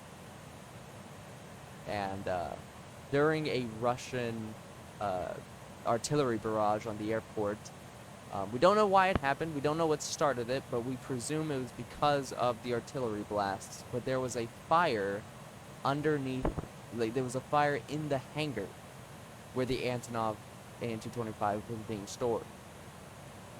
And there were a lot of unconfirmed reports saying that it had been destroyed. There were a lot of unconfirmed reports saying that it was fine, just minor damage. Antonov themselves refused to comment on both sides, saying that they would not confirm nor deny the destruction of the Antonov or even the damage of the 225 until the dust had settled. A few days ago, it was confirmed to be destroyed. Now, I don't mean damaged or just destroyed as in like, oh, just burn damage or stuff. No, I mean the nose of the aircraft, including the cockpit, is gone. The right wing is gone. The left wing is collapsed. It is like touching the ground. It is completely destroyed. only one AN-225, well, two Antonov An-225s were built. One was just kept as a fuselage, so only one was ever finished. So as of now, the only Antonov An-225 left in the world is just a pile of parts that has been used for decades for scrap. And it's just a fuselage. Like, it doesn't have engines, it doesn't have anything. President Zelensky of Ukraine said that they would rebuild, they would repair, and Antonov also said the same thing, that they would rebuild the AN-225 after the war had ended at the expense of the Russians. And I'm not going to go into too much as to why anything that this has happened, because to be honest, I don't know fully myself. I've been out of the loop for a couple of days because I've really tried to give my mind some time to relax, because I have been freaking out. Like, I have anxiety, and let me tell you, knowing of a war occurring where, you know, one of the countries involved in that war has a complete psycho at its, you know, center, who has said some pretty scary things, my anxiety was through the roof. My blood pressure was skyrocketing, and I just needed to step back from the world to take a minute for my mind to calm the F down. And I haven't really wanted to go back into anything regarding that because I'm scared, being honest. Like, even though I'm an American and I live in the United States and I'm thousands of miles from this war, it is still terrifying to me as an individual and to me as a human on this planet, as to someone who knows Ukrainian people. It is terrifying. I'm terrified for the people I know personally. I'm terrified for Ukraine itself. I'm terrified for Europe as a whole because I don't know exactly how this is going to play out. I'm scared for the future because this is typically how major wars start. And I'm not going to try and fearmonger, but I'm just saying it typically starts with one country invading another, and then eventually more and more countries get involved until it turns into a full, like, global conflict. I'm just scared, essentially, for a lot of reasons. I'm not going to go into fully why. I'm not going to try and explain anything that I don't know. I'm just simply stating facts that I do know. Russia invaded Ukraine. Felix is Ukrainian. The Antonov was destroyed. And, yeah, it's not going good in really either favor. It seems as if the Russians are winning, but they are also not winning. Like, they are getting severely destroyed, but also severely destroying, from what I can tell. Essentially, the war is kind of in a stalemate right now, as far as I'm aware. As far as I'm aware, Russia, I don't think, has been able to take Kiev yet, or Kiev. I don't know how to pronounce it. I always thought it was pronounced Kiev, and then I heard a lot of news stations calling it Kiev, which, doesn't look right to me. I still think it's Kiev. It's a lot, man. And I pray for, Ukraine and Ukrainians. I've also seen in the beginning of the war, there were a lot of protests at Russian embassies all across Europe, and like Ireland, Germany, the UK, I believe, France, just all across Europe. There were a lot of protests at the Russian embassies. There were even protests in Moscow. Now, protesting is, as far as I'm aware, is illegal in Russia, and if it's not illegal, then I'm really concerned about some corruption in Russia and in Russian law enforcement, because thousands have been arrested who were protesting, and holy Jesus, there is lightning and thunder underneath me. I'm flying over cumulonimbus clouds. At least I think that's how they're pronounced. Oh wow, actually, I'm like straight up flying over thunderstorm clouds. I would probably be concerned, but I think we're fine for the most part. What's the conditions in Memphis?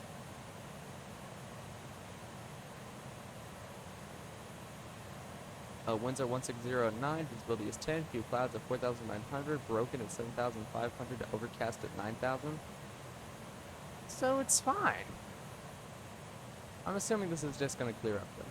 Also nice to see that my weather radar works. I've been spinning a few flights saying that it was broken.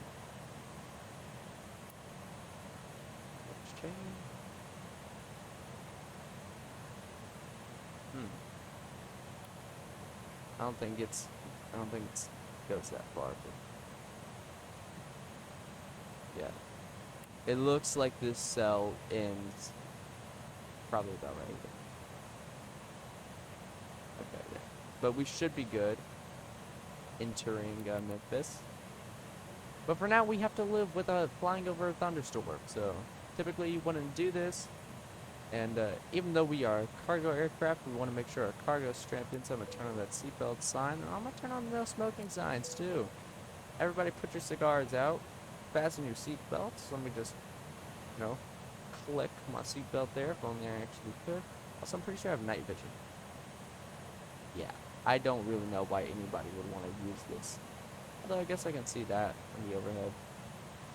I can't really see much, and then boom. Okay, I can see why you'd want to use that. No, I don't. Just like look, or you know, turn on the dome light.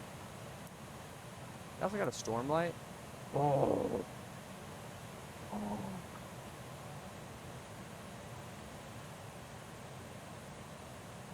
You know, you would actually have this on considering we're flying over a thunderstorm.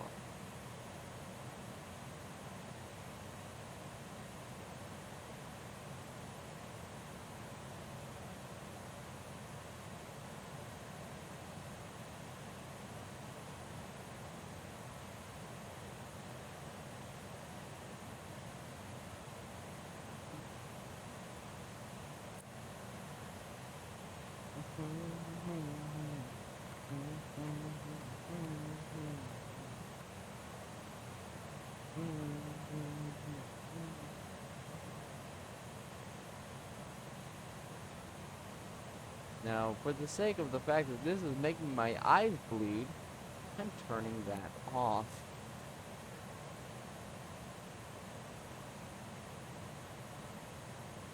We are currently 260 miles away.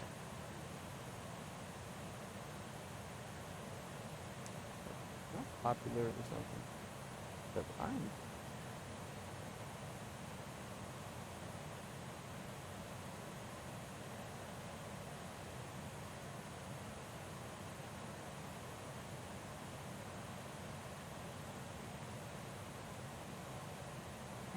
Why? Good dog. What's the point, guy?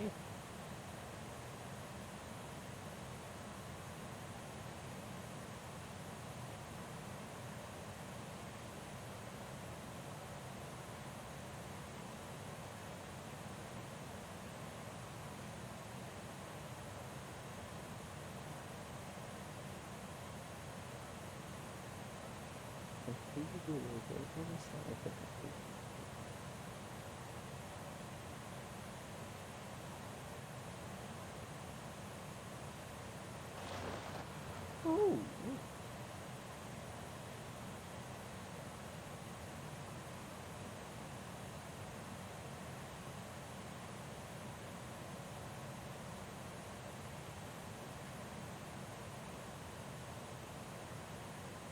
Now, I've never actually heard thunder in X-Plane, so this is actually kind of cool. Oh, hey, it worked!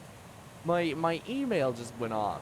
I got there's a new post on the thing, on the thanky thing. On the form for the MD-11. I'm nice to see somebody took the time and consideration to, you know, listen to my BS. That or it's a moderator telling me to shut my mouth.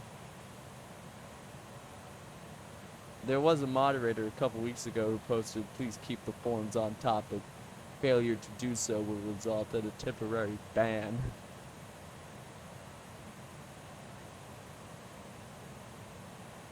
Bo Skeeter. He says, "Since March 9th is my birthday, having your release then would be a literal dream come true. But then again, I was under the impression to release sometime back in 2019. For a long time in the making, and I'm deeply excited considering this is my favorite aircraft ever made. Last MD-11 I flew was the PMDG back in FSX, and it's been many moons since then, so fingers crossed it's out sometime in the first half of 2022. I agree. Now, I really wish it would come out on my birthday, too. However, my birthday is 7 months away. So, how about it comes out on your birthday instead? If we could just share. For my birthday, temporarily become March 9th?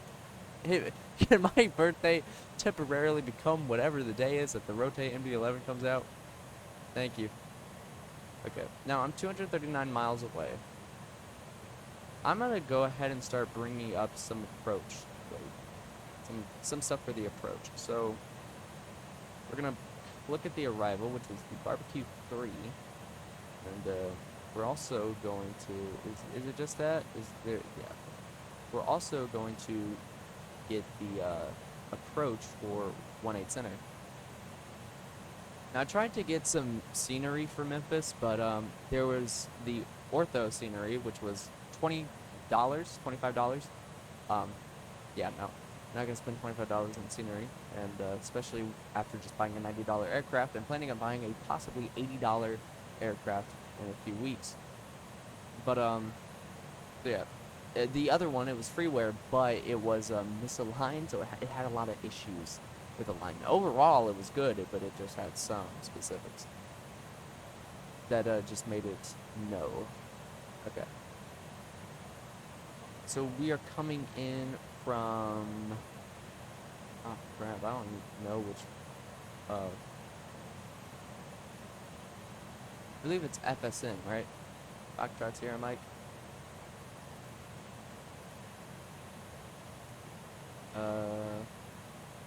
No, oh wait, no, it's wool.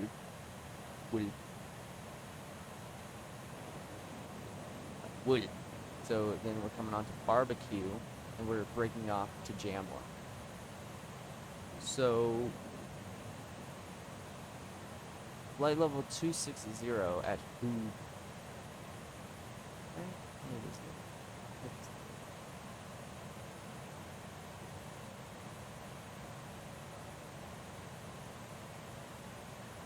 So descend via the Mach number until transition to 290 knots. Radar is required. RNAV 1 is required. DME GPS is required. Turbojet aircraft only.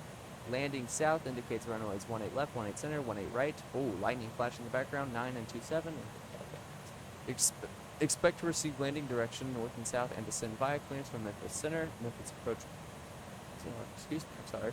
We'll assign landing runway, but we don't have HRC. Now, the reason why I'm actually starting to follow SIDS and STARS is because solely I want to start using VATSIM.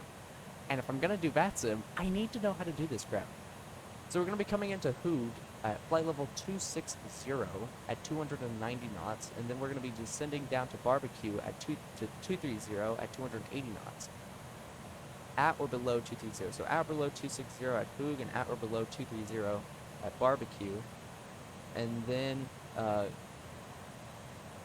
14,000, in between 14,000 and 16,000 at Fincher at 280 knots, keeping that. Wait, sorry, no, because we are breaking off. We're not going through the south. We're landing south, not the north. So we're going to be breaking off to Jamla, which at Jamla we want to be at 10,000 at 230 knots. Then from Jamla we're going to be vectoring ourselves in to the beginning of the approach at Vori. It's right here, which is about 13.7 nautical miles out. We want to be at 3,000 feet, and then we're going to be riding down. So, end of the line, end of the day, 260, right? For who? Yeah. So I'm going to load up Google real quick and do my thing.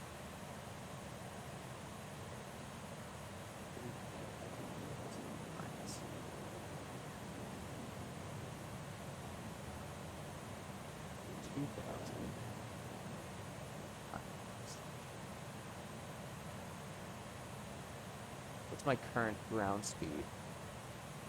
407. 407 divided by 60. So essentially this is something I learned on a YouTube video. So you take your current alt, you subtract that by the altitude, by the first altitude restriction. I believe I messed that up. It's 260, right? Yeah, 260. So let me just go and change that real quick. 24 to 26. So you take your current alt, you subtract it by the altitude you want to go to, which for us is our first restriction, which is flight level 260. We subtract those, then we divide that by the vertical speed we want to descend at, which is 2,000 feet per minute. Then we multiply that by our ground speed divided by 60. So in our case, we are at 31,000. We need to go down at 26,000 at 2,000 feet per minute. So we do 31,000 minus 26,000 divided by 2,000, and then we take our ground speed, which is 407. We divide that by 60, then we multiply the numbers together, and that gives me 16.9.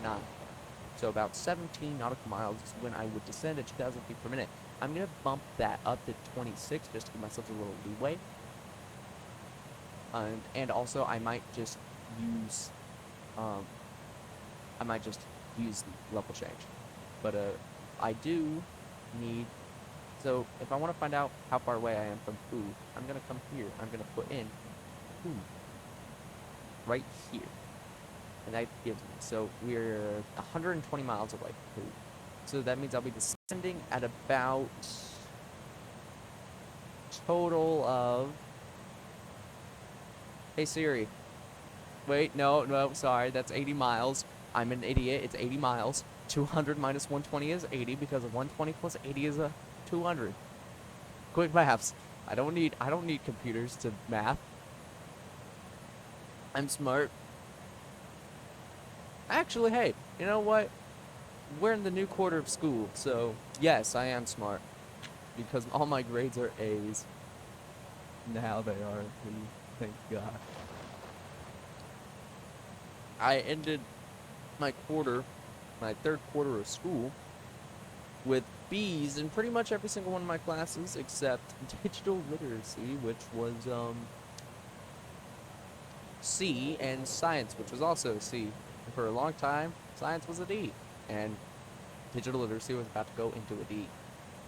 But now they're all A's, except probably digital literacy. Project, I'm pretty sure that's a Q4 grade, not a Q3 grade, meaning the bright side, I get new seats in science, so you know what, I'm okay with this. We're gonna test Friday. It's not that the person I sat next to was, you know, just a bad, like, I couldn't tell if they were a bad person. Like, I mean, I heard bad things about them, but, you know, the very few times that we talked, and I mean, we only talked, like, 2 times, and that was, like, in the final 3 days of the quarter. They seem nice.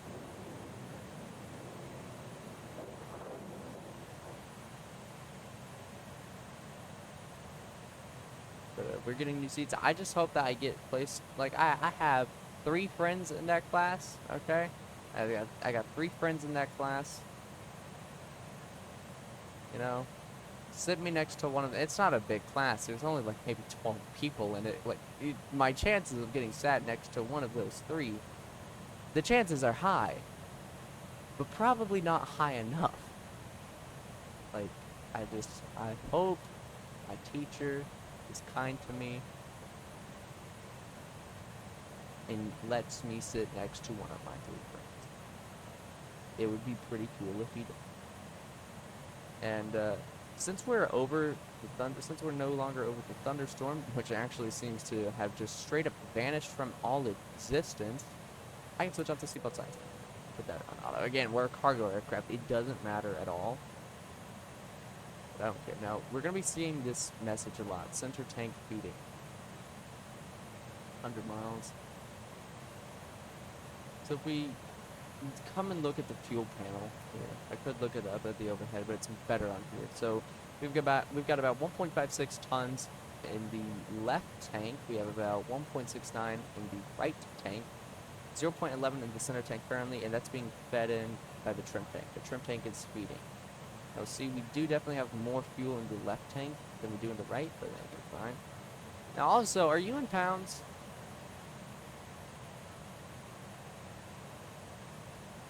7.98 in the outer.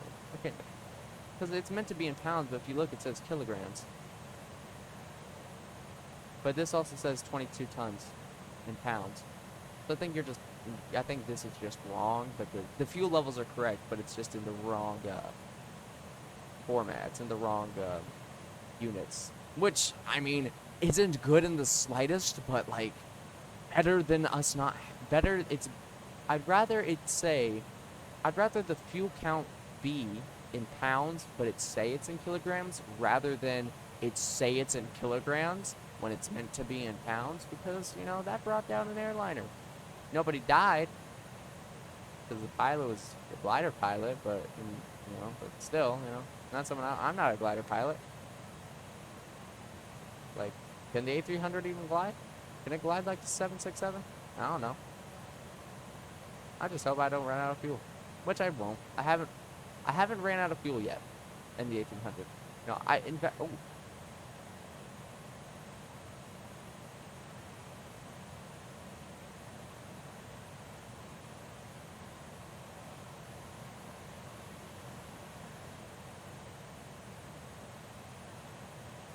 Am I meant to be getting rain at 31,000 feet? Like, I feel like that's ice at that point. I mean, okay, rain at 31,000 feet? That doesn't seem right. I don't know how to think of that, being honest. Okay. So when we start descending, we're just immediately gonna kick down into knots because we're like right at 290. We'll be descending here soon. We'll be at Wool soon. The Wool, yeah. And oh, there's the rain again. Like, like, what am I supposed to do about it? Like, I'm not in clouds. I mean, there's clouds above me, but they're like, I'm sorry, but like, rain at 31. I'm getting, you know what? I'm gonna just turn on the wing anti-ice. I'm sorry, but look, rain at low temperatures is icing conditions. I'm at 31,000 feet. These temperatures are freezing, like below freezing. Like, like that's icing conditions. Like, but just rain at 31,000 feet. That's not supposed to. Why is it raining at 31,000 feet?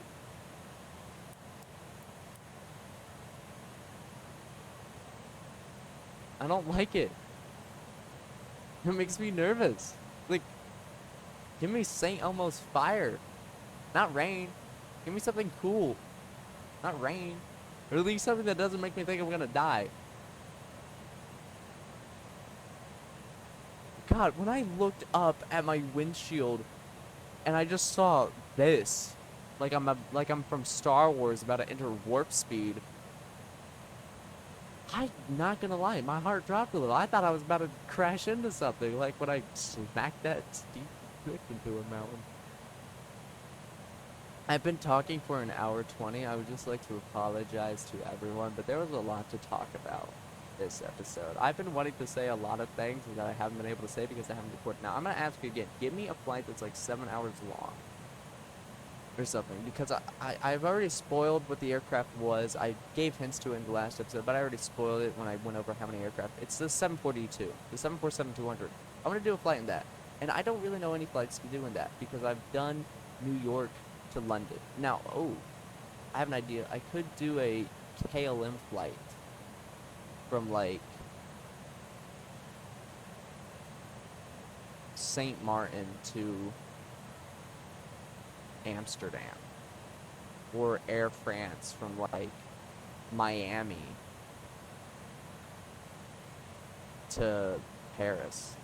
I could do that, and that'd be pretty cool to do.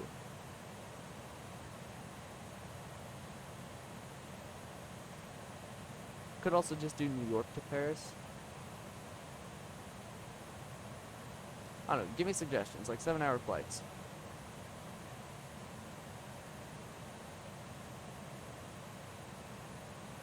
Oh yeah, and let's see, runway 18 center. It's a Cat 1 ILS. I might have to do something else. I don't know. 1119 or 5. 111. Just give me the ILS frequency, and then the course is 181.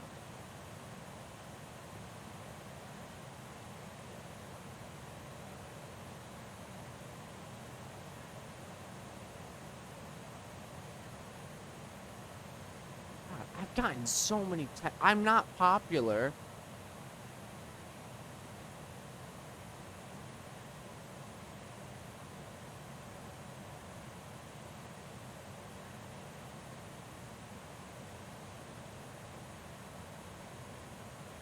I'm not popular. Why am I getting so many texts?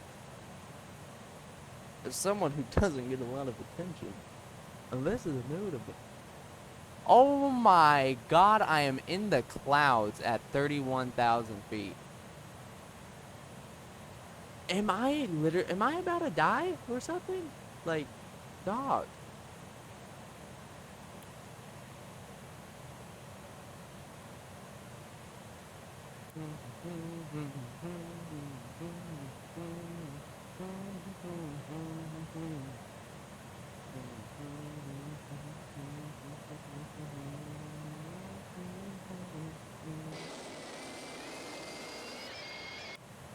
I'm trying that wing. That's a landing level. Wing level. You can't see anything on the wings. Yet again, I don't think X-Plane actually simulates icing. I mean, correction, it does simulate icing. I actually watched someone flying, I think it was the, they were flying a jet, I think. It was either the Q400, which isn't a jet, or it was a jet. It was an Mriya or a Q400. I can't remember which. But they were flying, and, yeah, they crashed because they didn't have their anti-ice on. And, like, I had known icing was simulated in X-Plane, but I've never had any proof of it. I got proof of it. But I don't think it simulates visible icing. So there's no rain, there's no clouds, not even in sight, so I won't turn off that wing anti-ice. Now we're about to pass wood.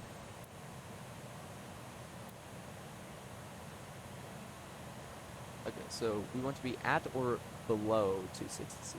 So I'm going to go ahead and start descending. To flight level 260. So 2,000 feet per minute. Now we are going to be having to make use of our speed brakes. One of the reasons why I use level change is just so I can maintain my speed restrictions.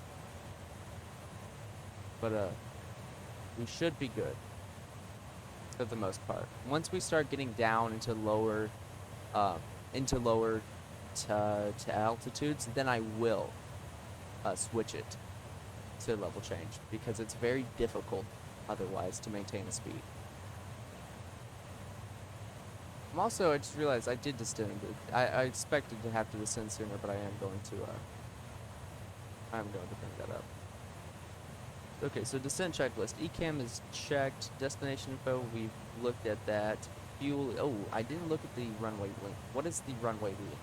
11,000 feet. Okay, thank you. Fuel is checked. We have 20.3 tons on board. The FMS is programmed. I do have to put in my data real quick. Decision height. I'm going what ILS is usually, 200 on the decision height. Put that on both. Also, I don't know if this is radar altimeter or not. Auto brake, we're going to be doing auto brake low. DPWS slats and flaps, it's this little switch, it's set for 30-40.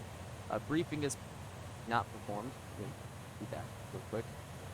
So we're coming in on the Barbecue 3 arrival off of Wool. We're going to be coming into Hook at a flight level 260 below at 290 knots. Coming into Barbecue, we're going to descend. Going to Barbecue, we're going to descend down to flight level 230 and then slowing down to 280 knots. After that, we're going to break off for a southern landing. We're going to descend to 10,000 and slow to 230 knots at Jamla. And then we're going to vector ourselves into Lori to begin the ILS approach for runway 18 center into Memphis. The runway is over 11,000 feet long at an elevation. Touchdown zone elevation is 290 degrees. The course is set, the thing is set, the memos are set. In the event of a missed approach, we're going to climb to 900 feet.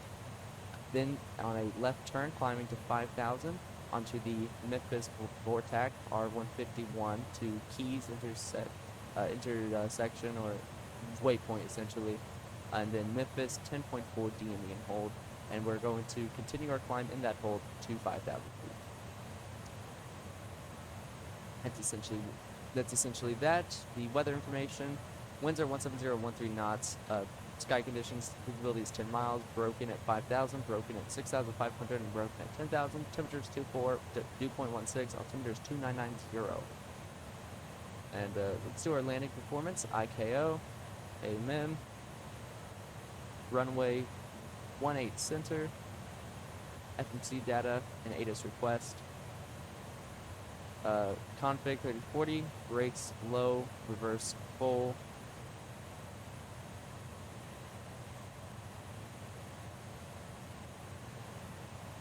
There we go. Compute our data there. So our VREF is 130, V approach is 135. So VREF plus 10, we're going to be landing at about 140 knots.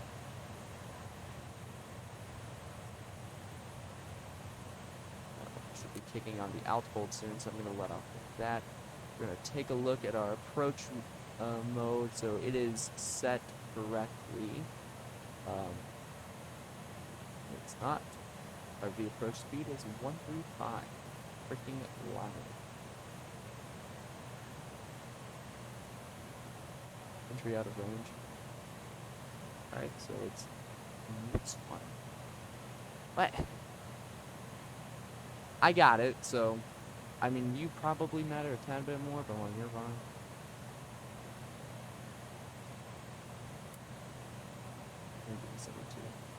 I'm gonna go ahead and slow myself down to 280 knots. And let's go ahead and go down to 23,000.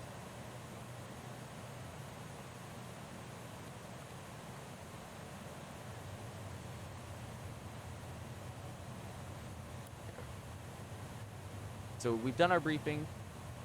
The auto brake is set. I'm gonna go ahead and set the standby altimeter there.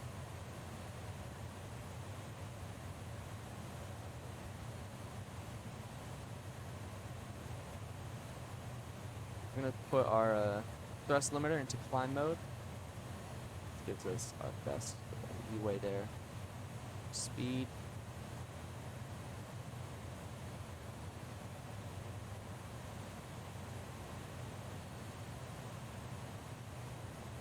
So remember, we want to be at 230 knots and 230 knots at 10,000 feet at Jamla. And then it's essentially just straight ahead afterwards. The winds are calming down a little bit. Ground speed isn't that good. And we're about to level off at 23,000. And go back to... So we don't want to be at or above or below 10,000. We want to be at 10,000. At 10,000.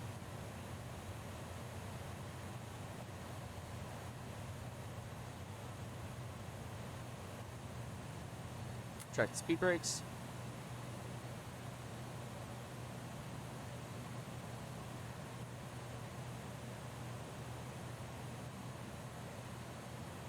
So I'm going to quickly review. So for 15.0, 250, for 15.15, 215, and 15.20, 205, and 30.40, 175. Jesus, can't speak at all. I really don't know why I can't speak. It's probably been a while since I've recorded. That might be a little reason as to why. So I'm going to slow myself down to 270 knots, and I'm going to go ahead and begin my descent down to 10,000.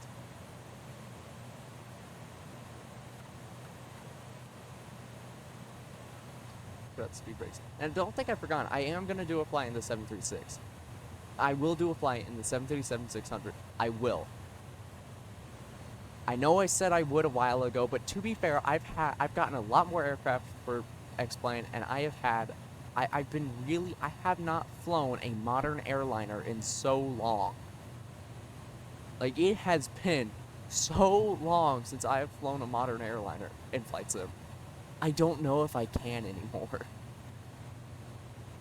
Like, I'm gonna get to the 737-600, I'm gonna be like, where's the flight engineer panel?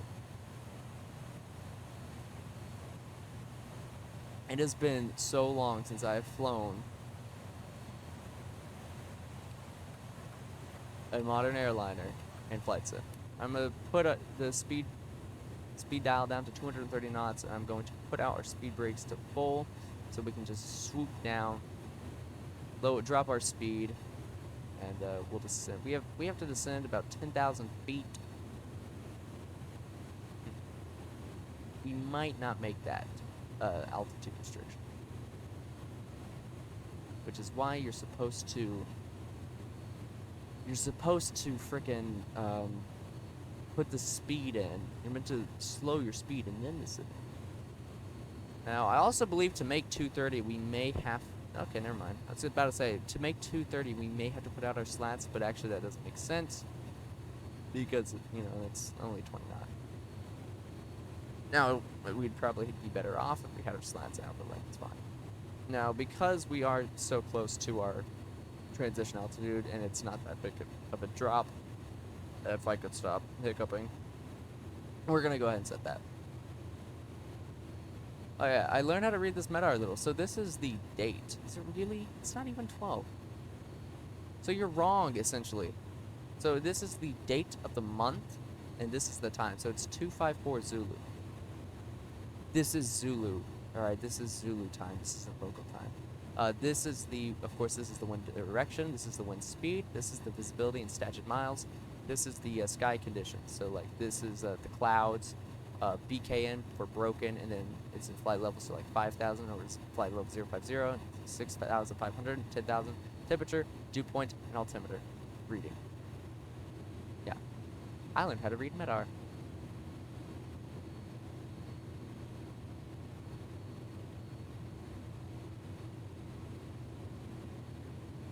As you can see, we are really struggling to maintain 230 knots.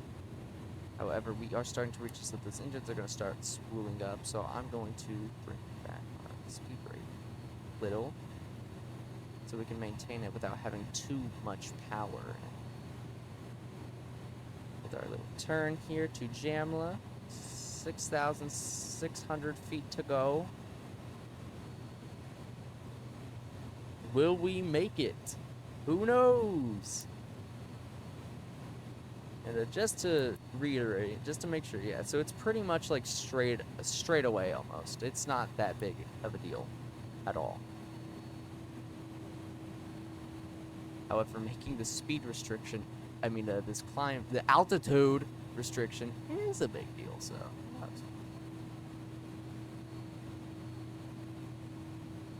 Yeah, 10 miles, 5,500 feet. We're cutting it close. I really want to make it just so I can be proud of myself, but like, I don't know if I'm going to be able to make it. Took me about a mile to go. Okay, I mean, I know it says to be at 10,000, but like, it's not the end of the world if we're a little over, especially considering we still have, like, some distance to get down to 3,000 to begin the approach. Like, yeah, like, we're fine for now. We're fine. If we do overgo it, like, if we're above 10,000, like, it's not that big. It would be in a real situation, but this isn't a real situation. Ergo, not that big of a deal. This is our track 113. Yeah, so track is our 113. Our track is 113.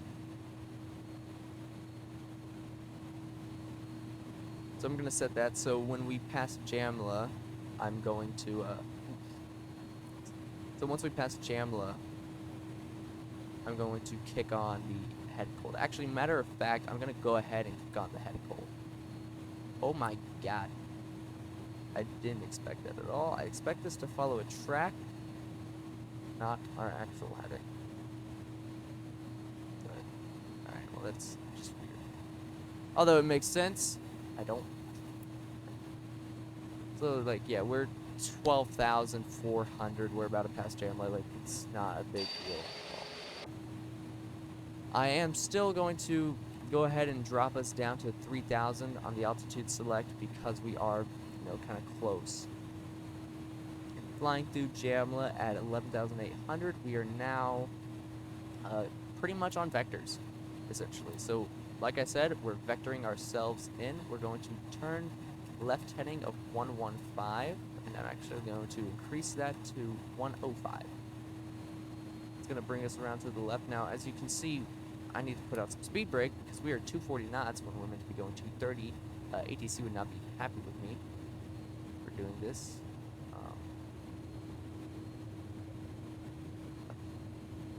And we're about to pass 10,000, so I'm going to go ahead and kick on the landing lights and the seatbelt signs.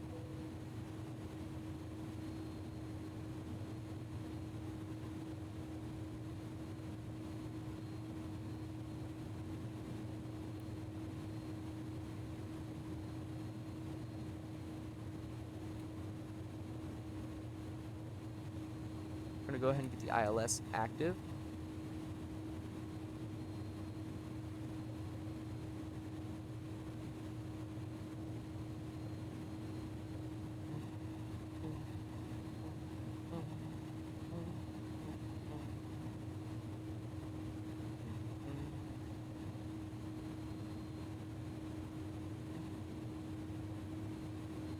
And as we are getting closer, well, actually, we're still 30 miles away. At Lori, we're 13 miles? Yeah, 13 miles from Lori. You're 7. Yeah, we're at Lori. Now, what I could do is I could just set the FMS direct to Lori. But, like, you know, the FMS, the chart says vectors to final approach fix. I'm going to vector myself into the final approach fix. We're going to turn right heading 111. Sorry, 110. 110. Trying to get us in line there with Lori. Get that wing anti-ice on, which is good. Vector tank is feeding. Hey, somebody else posted on the thing. Wait. Oh, sorry, no. It said by rotate, and I was like, oh, wait, what? No. It meant someone posted on the MD11 forum by rotate, not somebody posted rotate to not post. It was somebody. Dude's using it. You know, crazy for iPhone. You know what, dude? I don't agree, actually.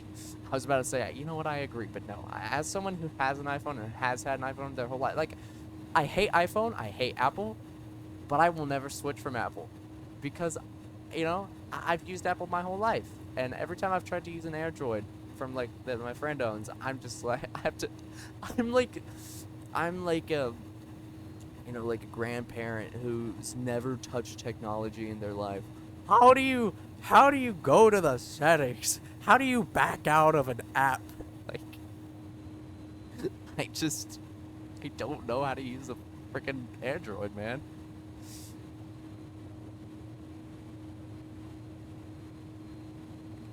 I'm gonna lower our descent rate and all that.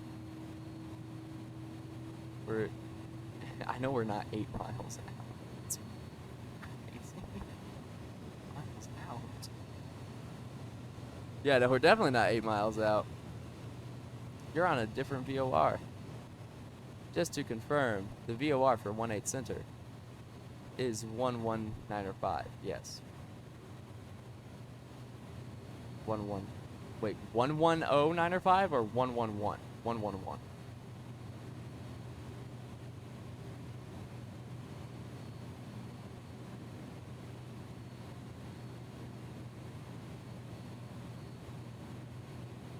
It can't make up its mind if my speed brakes are extended or not. Yeah, it's tracking something behind us. I don't know what it's tracking, but it ain't tracking the right thing.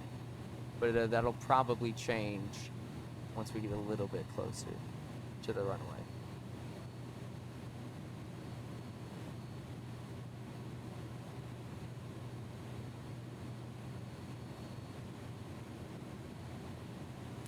Retract the speed brakes, and I'm gonna put out flaps 15-0. I'm gonna turn on the no smoking signs. Altimeters are set. I'll look at them again. Altimeters are 2990. Yes, minimums are set. Ignition required. Yeah, we're good.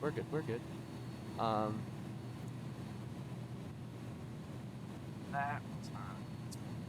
Ow. Just dug a piece of that binder in my fingernail.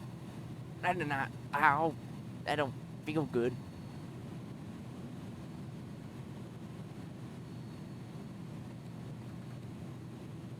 turning right 120. I'm really hoping it switches priority, per se. Speed brakes are retracted.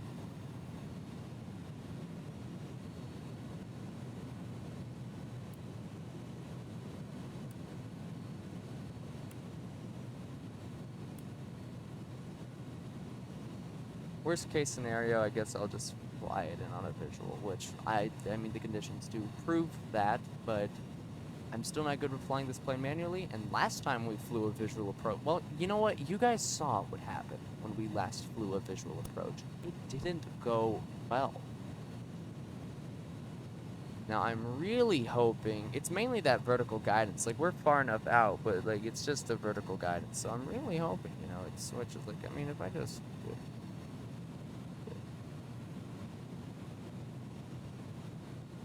You know what? I think it's not tracking a correct VOR. I think that's the issue. Okay, we're going to turn right 135. Like, I think it's got the ILS. I think it's got the ILS. Okay, there we go. There we go. There we go. There we go. Good, we're good. Now we hit land.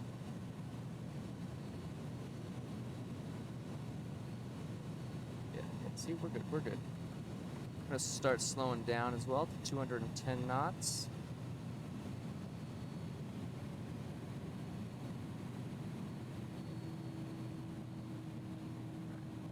Performance. Just get an ATIS. I'm gonna redo this real quick, just so it's as up to date as it can be. Come on, read that ATIS, insert that ATIS, insert that ATIS. There we go. FMC data and compute. VREF is 130, so we're 140 is going to be our landing speed, approximately.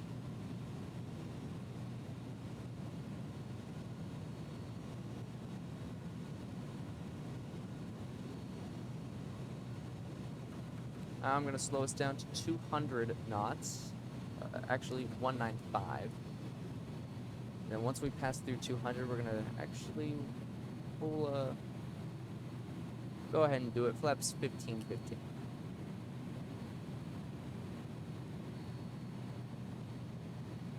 There we go. We have a localizer star, lock star. And then once that ILS glide slope diamond starts dropping, I'm going to put out the gear.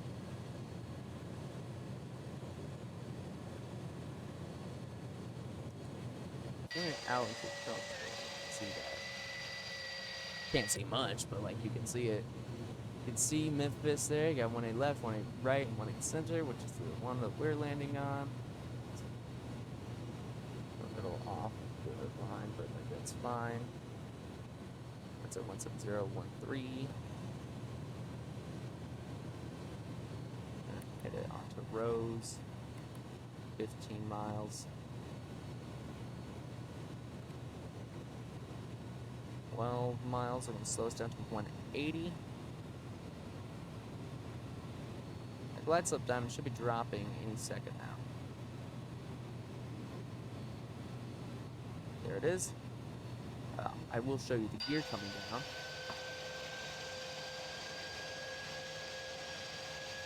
Again, can't see much, but you can see. Yeah, you really can't see at all. Flaps 1520. I'm going to go ahead and slow us down to 0. Gears down and locked, 3 on the green, and glide slope capture. Spoilers are armed, auto brake is low, nose light on takeoff, runway turn-off lights on. Wing anti-ice can go off, don't need it. We are at 1520, we're going to go ahead and put out 3040 on the flaps. Should see our VREF plus 10 open up there. Yep. There we go. Okay, so flaps are set. Landing configuration. Landing gear is down. Speed brakes are armed. Nose lights are on takeoff. The auto brake is set on low. Landing lights are on. Nose lights on takeoff. All of our external lights good. Passenger signs are on. Doesn't matter. We are a cargo aircraft. We are good. We are in full landing configuration.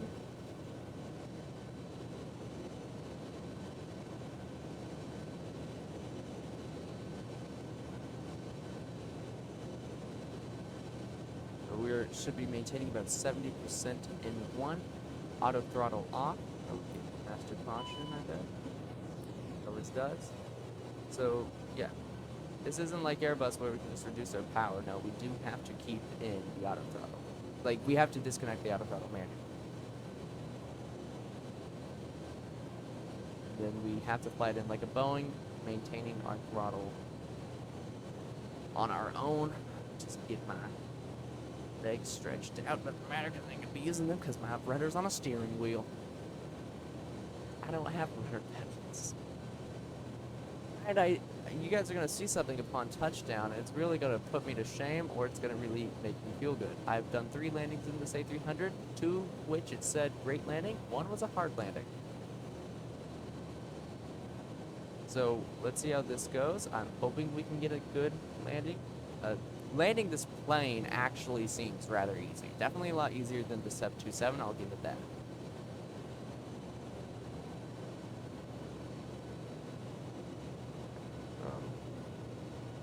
Landing inhibit, 1,000 feet, stabilized.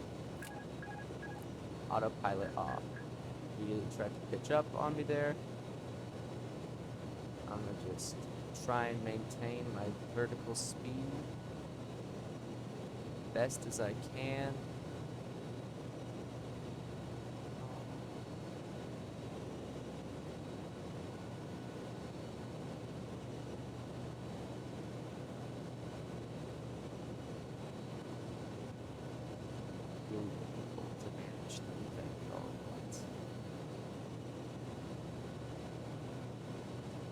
Drop down. Yeah, this is when it starts getting unstable. But I got faith in my ability to bring this plane down. Never doubt.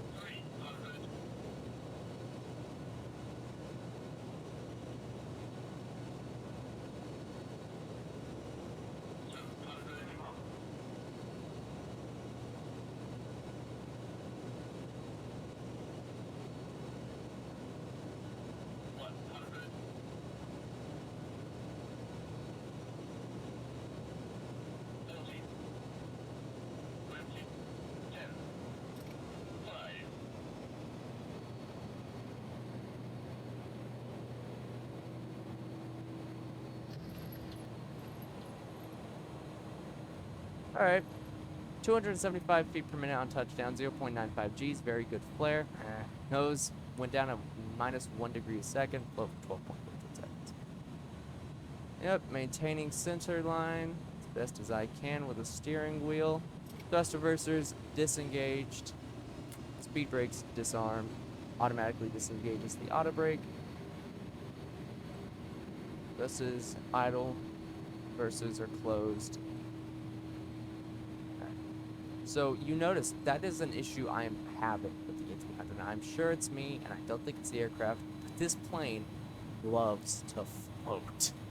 You saw it there. I pulled back on the stick now, well, on the yoke, and like, of course, it's most likely on me. Because like you can see on the 727, it's not a case of I float, it's a case of I slam. In this, you can see I float. It's probably on me, could be a mix of just the aircraft and me, but I float this aircraft a lot. That isn't the first time. It certainly will not be the last time. I float this aircraft like there's no tomorrow.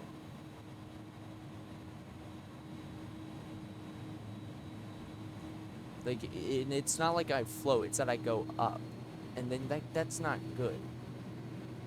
So then, of course, since I'm going up, my speed bleeds off, and then I drop far more faster than I would if I hadn't gone up. And it is on me because I'm flaring too much with the power in. Like, the power's too high and it's too much of a flare. And I don't know how much of that is on me like just on me, and how much is that is the aircraft, whether or not it's how it was designed by INI, like how they programmed it, or how the A300 handles in real life. But yeah, so anyways, after landing checklist, landing lights off, nose light to taxi, strobe lights, we're going to put them in auto, we're going to keep the runway turn-off lights on, anti-ice is off, ignition is off, we're going to start the APU master switch, and APU start. Spoilers are retracted, transponder, standby. It was in transponder mode all that time, not TARA. Radar is off, trim, we set that to 1 degree up. Brake fans, brakes are hot. Yeah, so that is something with this aircraft. The brakes, like, they get hot even after. Like, there have been times, like, the last time I landed this plane, the brakes were 55 degrees when I rolled off the runway. I'm sitting on stand, and I look a few minutes later, they're at 180. And you can see the brake fans are on, you know, they're still increasing. I'm assuming it's fine. But still. We're going to clear that ECAM message. I mean, it's fine because we just landed, so, like, it's not that bad. And they'll cool down by the time we get to stand still. We're going to bring up our flaps. And, yeah, we already checked the brake temps. As you can see, you know, they're 300 and so finally they're going down. Hit 370, they started going down. We're going to come over here. We're going to get rid of those charts. We are going to look at the airport diagram. So we are off of 18 center on taxiway Charlie 1. So 18 center up on Charlie 1. So this is Charlie that we're bearing down. The cargo terminal for FedEx is all the way up north. So we're just going to be taking Charlie. We're just going to be, yeah, we're literally just going to be going along Charlie. We just taxi straight. If we make a turn, we messed up somewhere. You know, that's very similar to how I get to my school. You turn onto the main road, and you just keep going. If you make a turn, you're going the wrong way. That's exactly how my road is when you go to my school. That's exactly it. You stay on you know, you turn off our road, go onto the main road, and you just go straight. If you mess up, if you turn at all, you know, it's just straight. Like, there's not even a lot of curves. Like there are a couple of curves, but either way, you're facing the same direction. Like, you're always facing the same direction. Like, even after the turns, after the curves, you're still facing the same magnetic compass. If you turn, like, if you ever have to use your turn signal, you messed up. As long as you don't turn on your turn signal, you're going the right direction. Now, because this is going to be a long taxi, while I taxi, I'm going to take a look at the forms and see what that dude posted, commented, quoted me in a topic. A release date for a big update around this day. A release date, oh, not for. A release date or a big update around this date is the least far-fetched prediction so far, I think. Okay. No, yeah, that is fair. Giving an update on, like, the day or around the day the MD-11's first prototype began, yeah, that makes sense. The plane straight up releasing on that date, that is far-fetched. But yeah, it is at least it's less far-fetched than the dude saying that it's coming out on the 11th. I really want the MD-11 to come out soon. Like, if it came out today, I would be overjoyed. I can't buy it because I don't have money, but, like, I would be overjoyed. You know, I've talked about this many times. The MD-11 is my favorite aircraft in history. It is my favorite. I love trijets, and I love the DC-10. Now, the DC-10, in my opinion, is I like it more, but out of the fact that the DC-10 doesn't really fly that much anymore, in fact, I think FedEx is, like, the only operator of the DC-10, and even then, it's not a DC-10. It's a DC-10 with a MD-11 cockpit. I really like classic aircraft with the flight engineer panel. The MD-10s don't have that, so the MD-11. It still flies, and it's very common. Actually, there's over 100 in service in the U.S. alone if you combine UPS and FedEx. You know, I love trijets, and I love the DC-10 and the MD-11 because of the way their trijets are. Like, if you look at the Tupolev, the L-1011, the 727, the S-duct, don't get me wrong, the S-duct is great. But there's something I just find fascinating about that big engine just slapped on the vertical stabilizer. I love it. I don't know why I love it, but I do. And I've heard this from a lot of like pilots and YouTubers. I've heard this specifically from Mentor Pilot. Um, and it pretty much matches me perfectly. He said that he has just this this absolute love and fondness for trijets, but he can't really describe why. And that's exactly how I feel. I love trijets so much. But like, if you ask me why I love trijets, my answer will be, I don't know. And if I said that in front of my math teacher, he'd slap me, because he said that that's not something you say in his classroom. But still, I love trijets, and I don't understand why at all, but I do.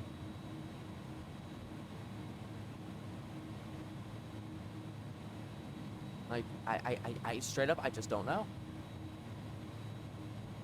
I'm really sad that trijets are slowly going extinct. Like, that makes me very sad. But, you know, it's still, like, even though they are going extinct, we still have games like this, sims like this. I mean, like with the 727 from Flight Sim, it's great. Felix and his Tupolev. Captain Sim and the L-1011. I think the L-1011's good. I'm not entirely sure. You know, the PMDG MD-11, that was good. Can't buy it anymore. The Rotate MD-11 is going to be fantastic, because the PMDG MD-11 was only for Prepare 3D and FSX. Now, while they're great sims, they are really outdated. Even Prepare 3D, it's still outdated. Now, don't get me wrong, it's a lot better than FSX, but a lot of its aircraft are outdated because most of Prepare 3D's aircraft are portovers from FSX, because they are, for those who don't know, Prepare 3D is essentially FSX, but modern. It's just, it's currently owned by Lockheed Martin. Yes, Lockheed Martin, the manufacturers of the F-35 Lightning, the Lockheed L-1011. Yeah. And its source code is essentially FSX. They are very similar in a lot of ways, but Prepare 3D does definitely have a lot less limitations because it's modern. It's you know, kept up to date. Like, it still has a lot of the limitations that the FSX source code, you know, limits it to, but overall, you know, the frickin' UPS in between us, that's upsetting. Turn off the nose light now. Let's be taxiing to stand. Let's see if we have no marshaller.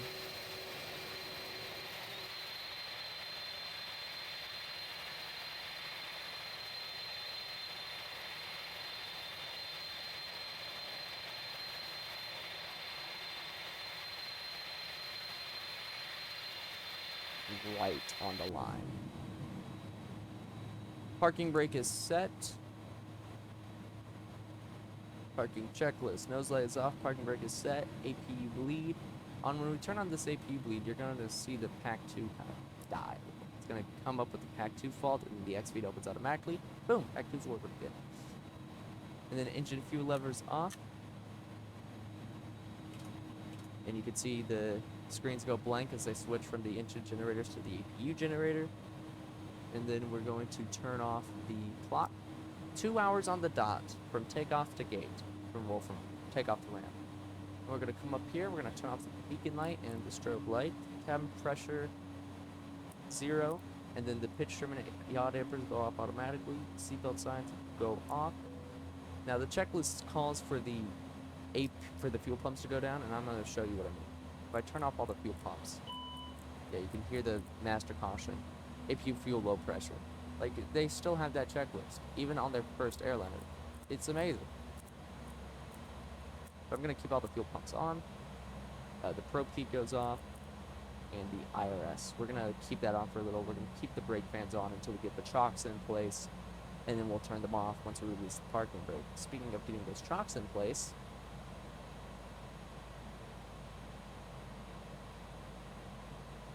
ground services, chocks are in place, so the parking brake can get released. And let me just take a look.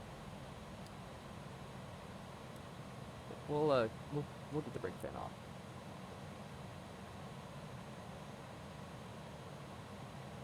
Exits. We're gonna disarm all.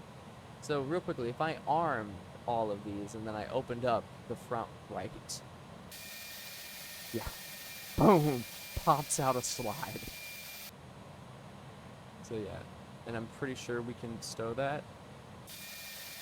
Yeah, so boom. So that's actually pretty cool. I'm not gonna lie. You have to disarm the like that's also pretty cool for the passenger version, because that means if you simulate an emergency and you have to evacuate the aircraft, boom. Anyways, we're going to what we're actually gonna do is we are gonna open up the ground services, but what we're gonna do is we're actually gonna come back. We're gonna open up this door inside. So 145, and you hear the master caution go off. We're going to start opening the cargo door. It should open on its own. We're going to call in the air stair and the loader. You can see, yeah. We're going to clear it though.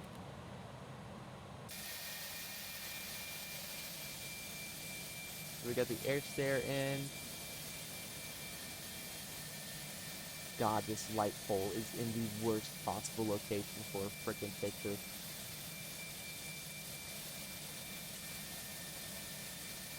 Yeah, we got some UPS planes all around us. We got some DHL, some FedEx in the background. We have a something over here. MD-11. So if you want to know the difference, so the DC-10 and the MD-11, they're similar in a lot of ways. There's a very easy way to tell an MD-11 and a DC-10 apart. Depends on the DC-10 it is. So if it's a DC-10-10, the easiest way you can tell, to get a guess as to if it's an MD-11 or a DC-10, is to look at its undercarriage. You see this here, it's possibly an MD-11. If you don't see this here, it is definitely a DC-1010, as it's the only DC-10 model that didn't have a center gear, and the MD-11, it has a center gear. Now, the DC-1030 and 40 have a center gear, so the other way you can tell between a DC-1030 and an MD-11 is number 2 engine. The MD-11 has a bulge on its engine. The DC-1030 does not have it. However, the DC-1040 does have that bulge, but the DC-1040 is also very rare. Pretty sure it was only ever delivered to Japan Airlines and Aeroflot. Don't quote me. We're going to start unloading the cargo.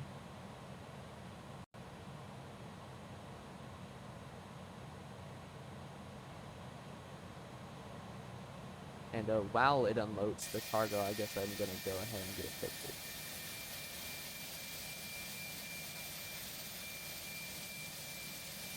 Man, I really hit that like pole below.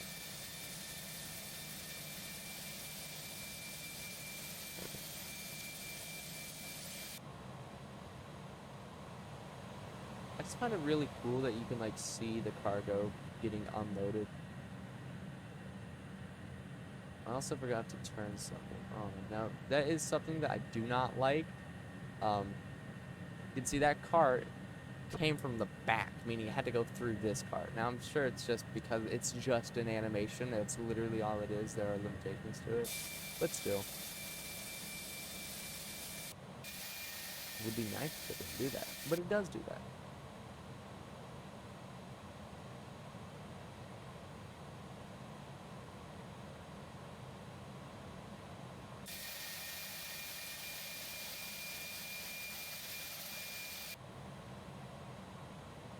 Okay, here's another cool thing. So since there's no hydraulic pressure, the elevators and the ailerons right here, they sloop down. But if I quickly turn on the electric hydraulic pump,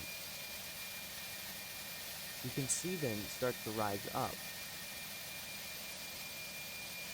to their normal position. And if I take off the electric hydraulic pump, you can see them start to droop. It's a little bit, but then as the pressure falls, they just go. And that's really cool. Now, like, of course, like, you wouldn't expect it to be so cool, but it is really cool.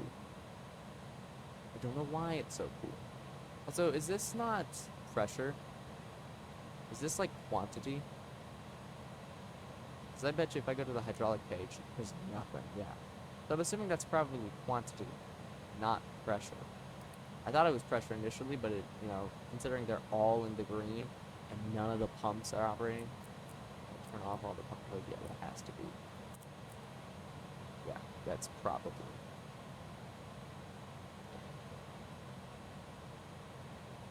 Let me get you off, get you off, get you off, get you off. Let me put you in the map.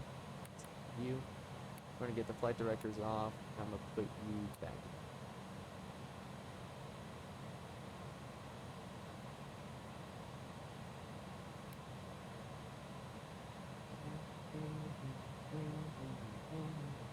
Stop rudder input. Stop rudder input.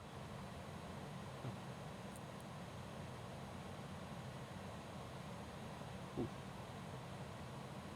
And actually, since I'm on stand with the dome light on and all that, I'm gonna go ahead and turn off all the backlight.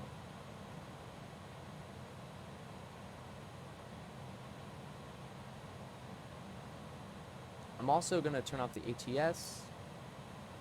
I'm gonna turn off you.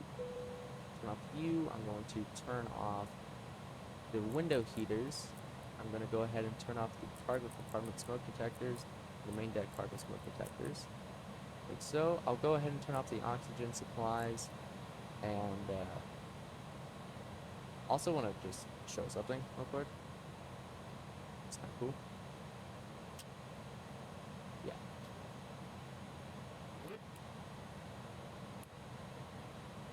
Yeah, I just thought it was cool. When I first found that, I was really like, whoa. I was kind of shocked because I've never seen something like that. It's usually just a little thing, like right here, even on modern Airbuses. Like, but I just thought that was cool.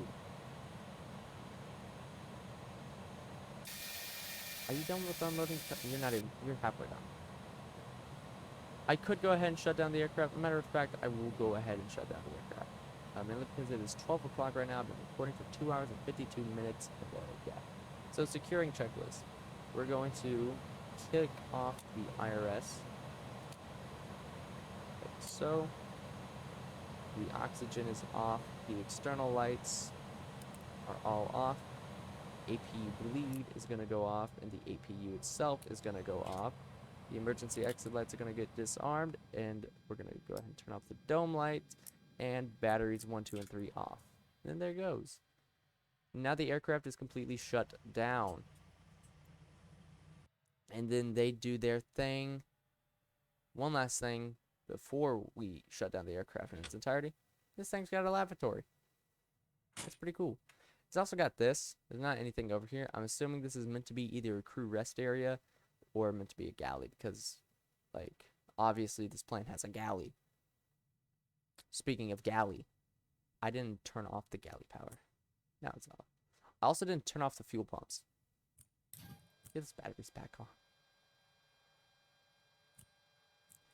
Get the batteries back on and get the external power connected. Literally for the sole purpose of being able to turn off some fuel pumps. Because I didn't turn them off.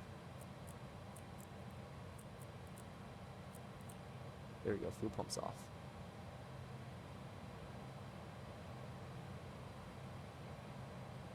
There we go. Now, batteries can go off. External power can get disconnected. There we go.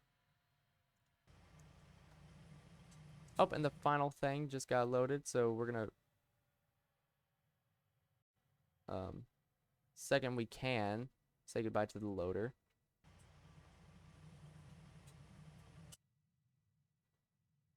Come on. There we go. Remove the loader and the air stairs.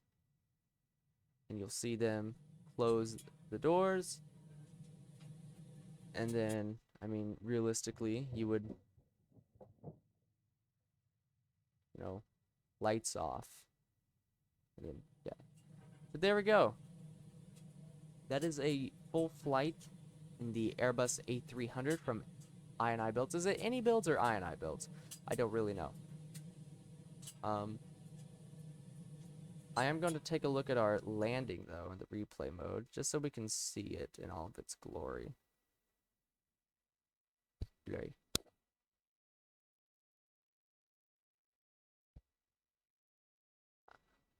I know we haven't been sitting. Okay, we have been sitting there for a while. Okay, here we are.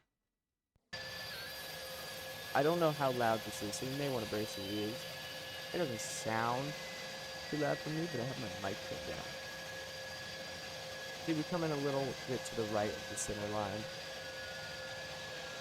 You know, we're coming in. We're good so far. We're pulling up because we're pretty low. Then we enter the flare. You can see we don't want to touch the ground. We start going up. The nose goes down a little. Then it goes back up, and boom. That was not a smooth touchdown at all. I don't know what the calculator was smoking.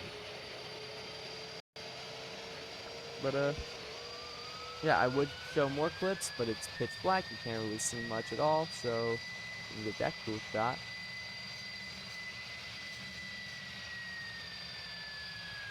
And, yeah, that's really it. Up, and my speed brakes are up. And that they go down. But, yeah, so that's it. Thank you so much for watching. Next time, we will probably be in the 737-600. Maybe not. We may even be in the rotate MD-11. I don't really know. One last thing before I end this video, because I do, okay, listen, engines, just shut up for a second. I do want to just take one look at the Rotate Sim website and see what it says. Okay, there's nothing. If we get more info by the time I do the next flight, you'll definitely see me doing a video. You'll definitely see me talking about that in that video. And if I don't have any flights lined up, I will definitely just talk about it. I'll create a video just talking about it. For now, though, we have the A300. And I'm definitely going to be doing more flights than this. I'm going to be doing more flights in the 727 and in the... Whenever I'll do the 737-600, I'll do a flight in the 747-200. And I have a lot of flights I need to do. Yeah, I may do a 736 flight tomorrow just because it's a short flight to do. Well, it doesn't have to be short, but it's probably going to be short because, you know, the aircraft is small. But I'll do it. I may do it tomorrow. I guess today now. But for now, thank you all for watching. And I will catch you next time. And maybe next time we'll be in the MD-11. Who knows? We'll just see how this plays out. But that is it for now. See ya.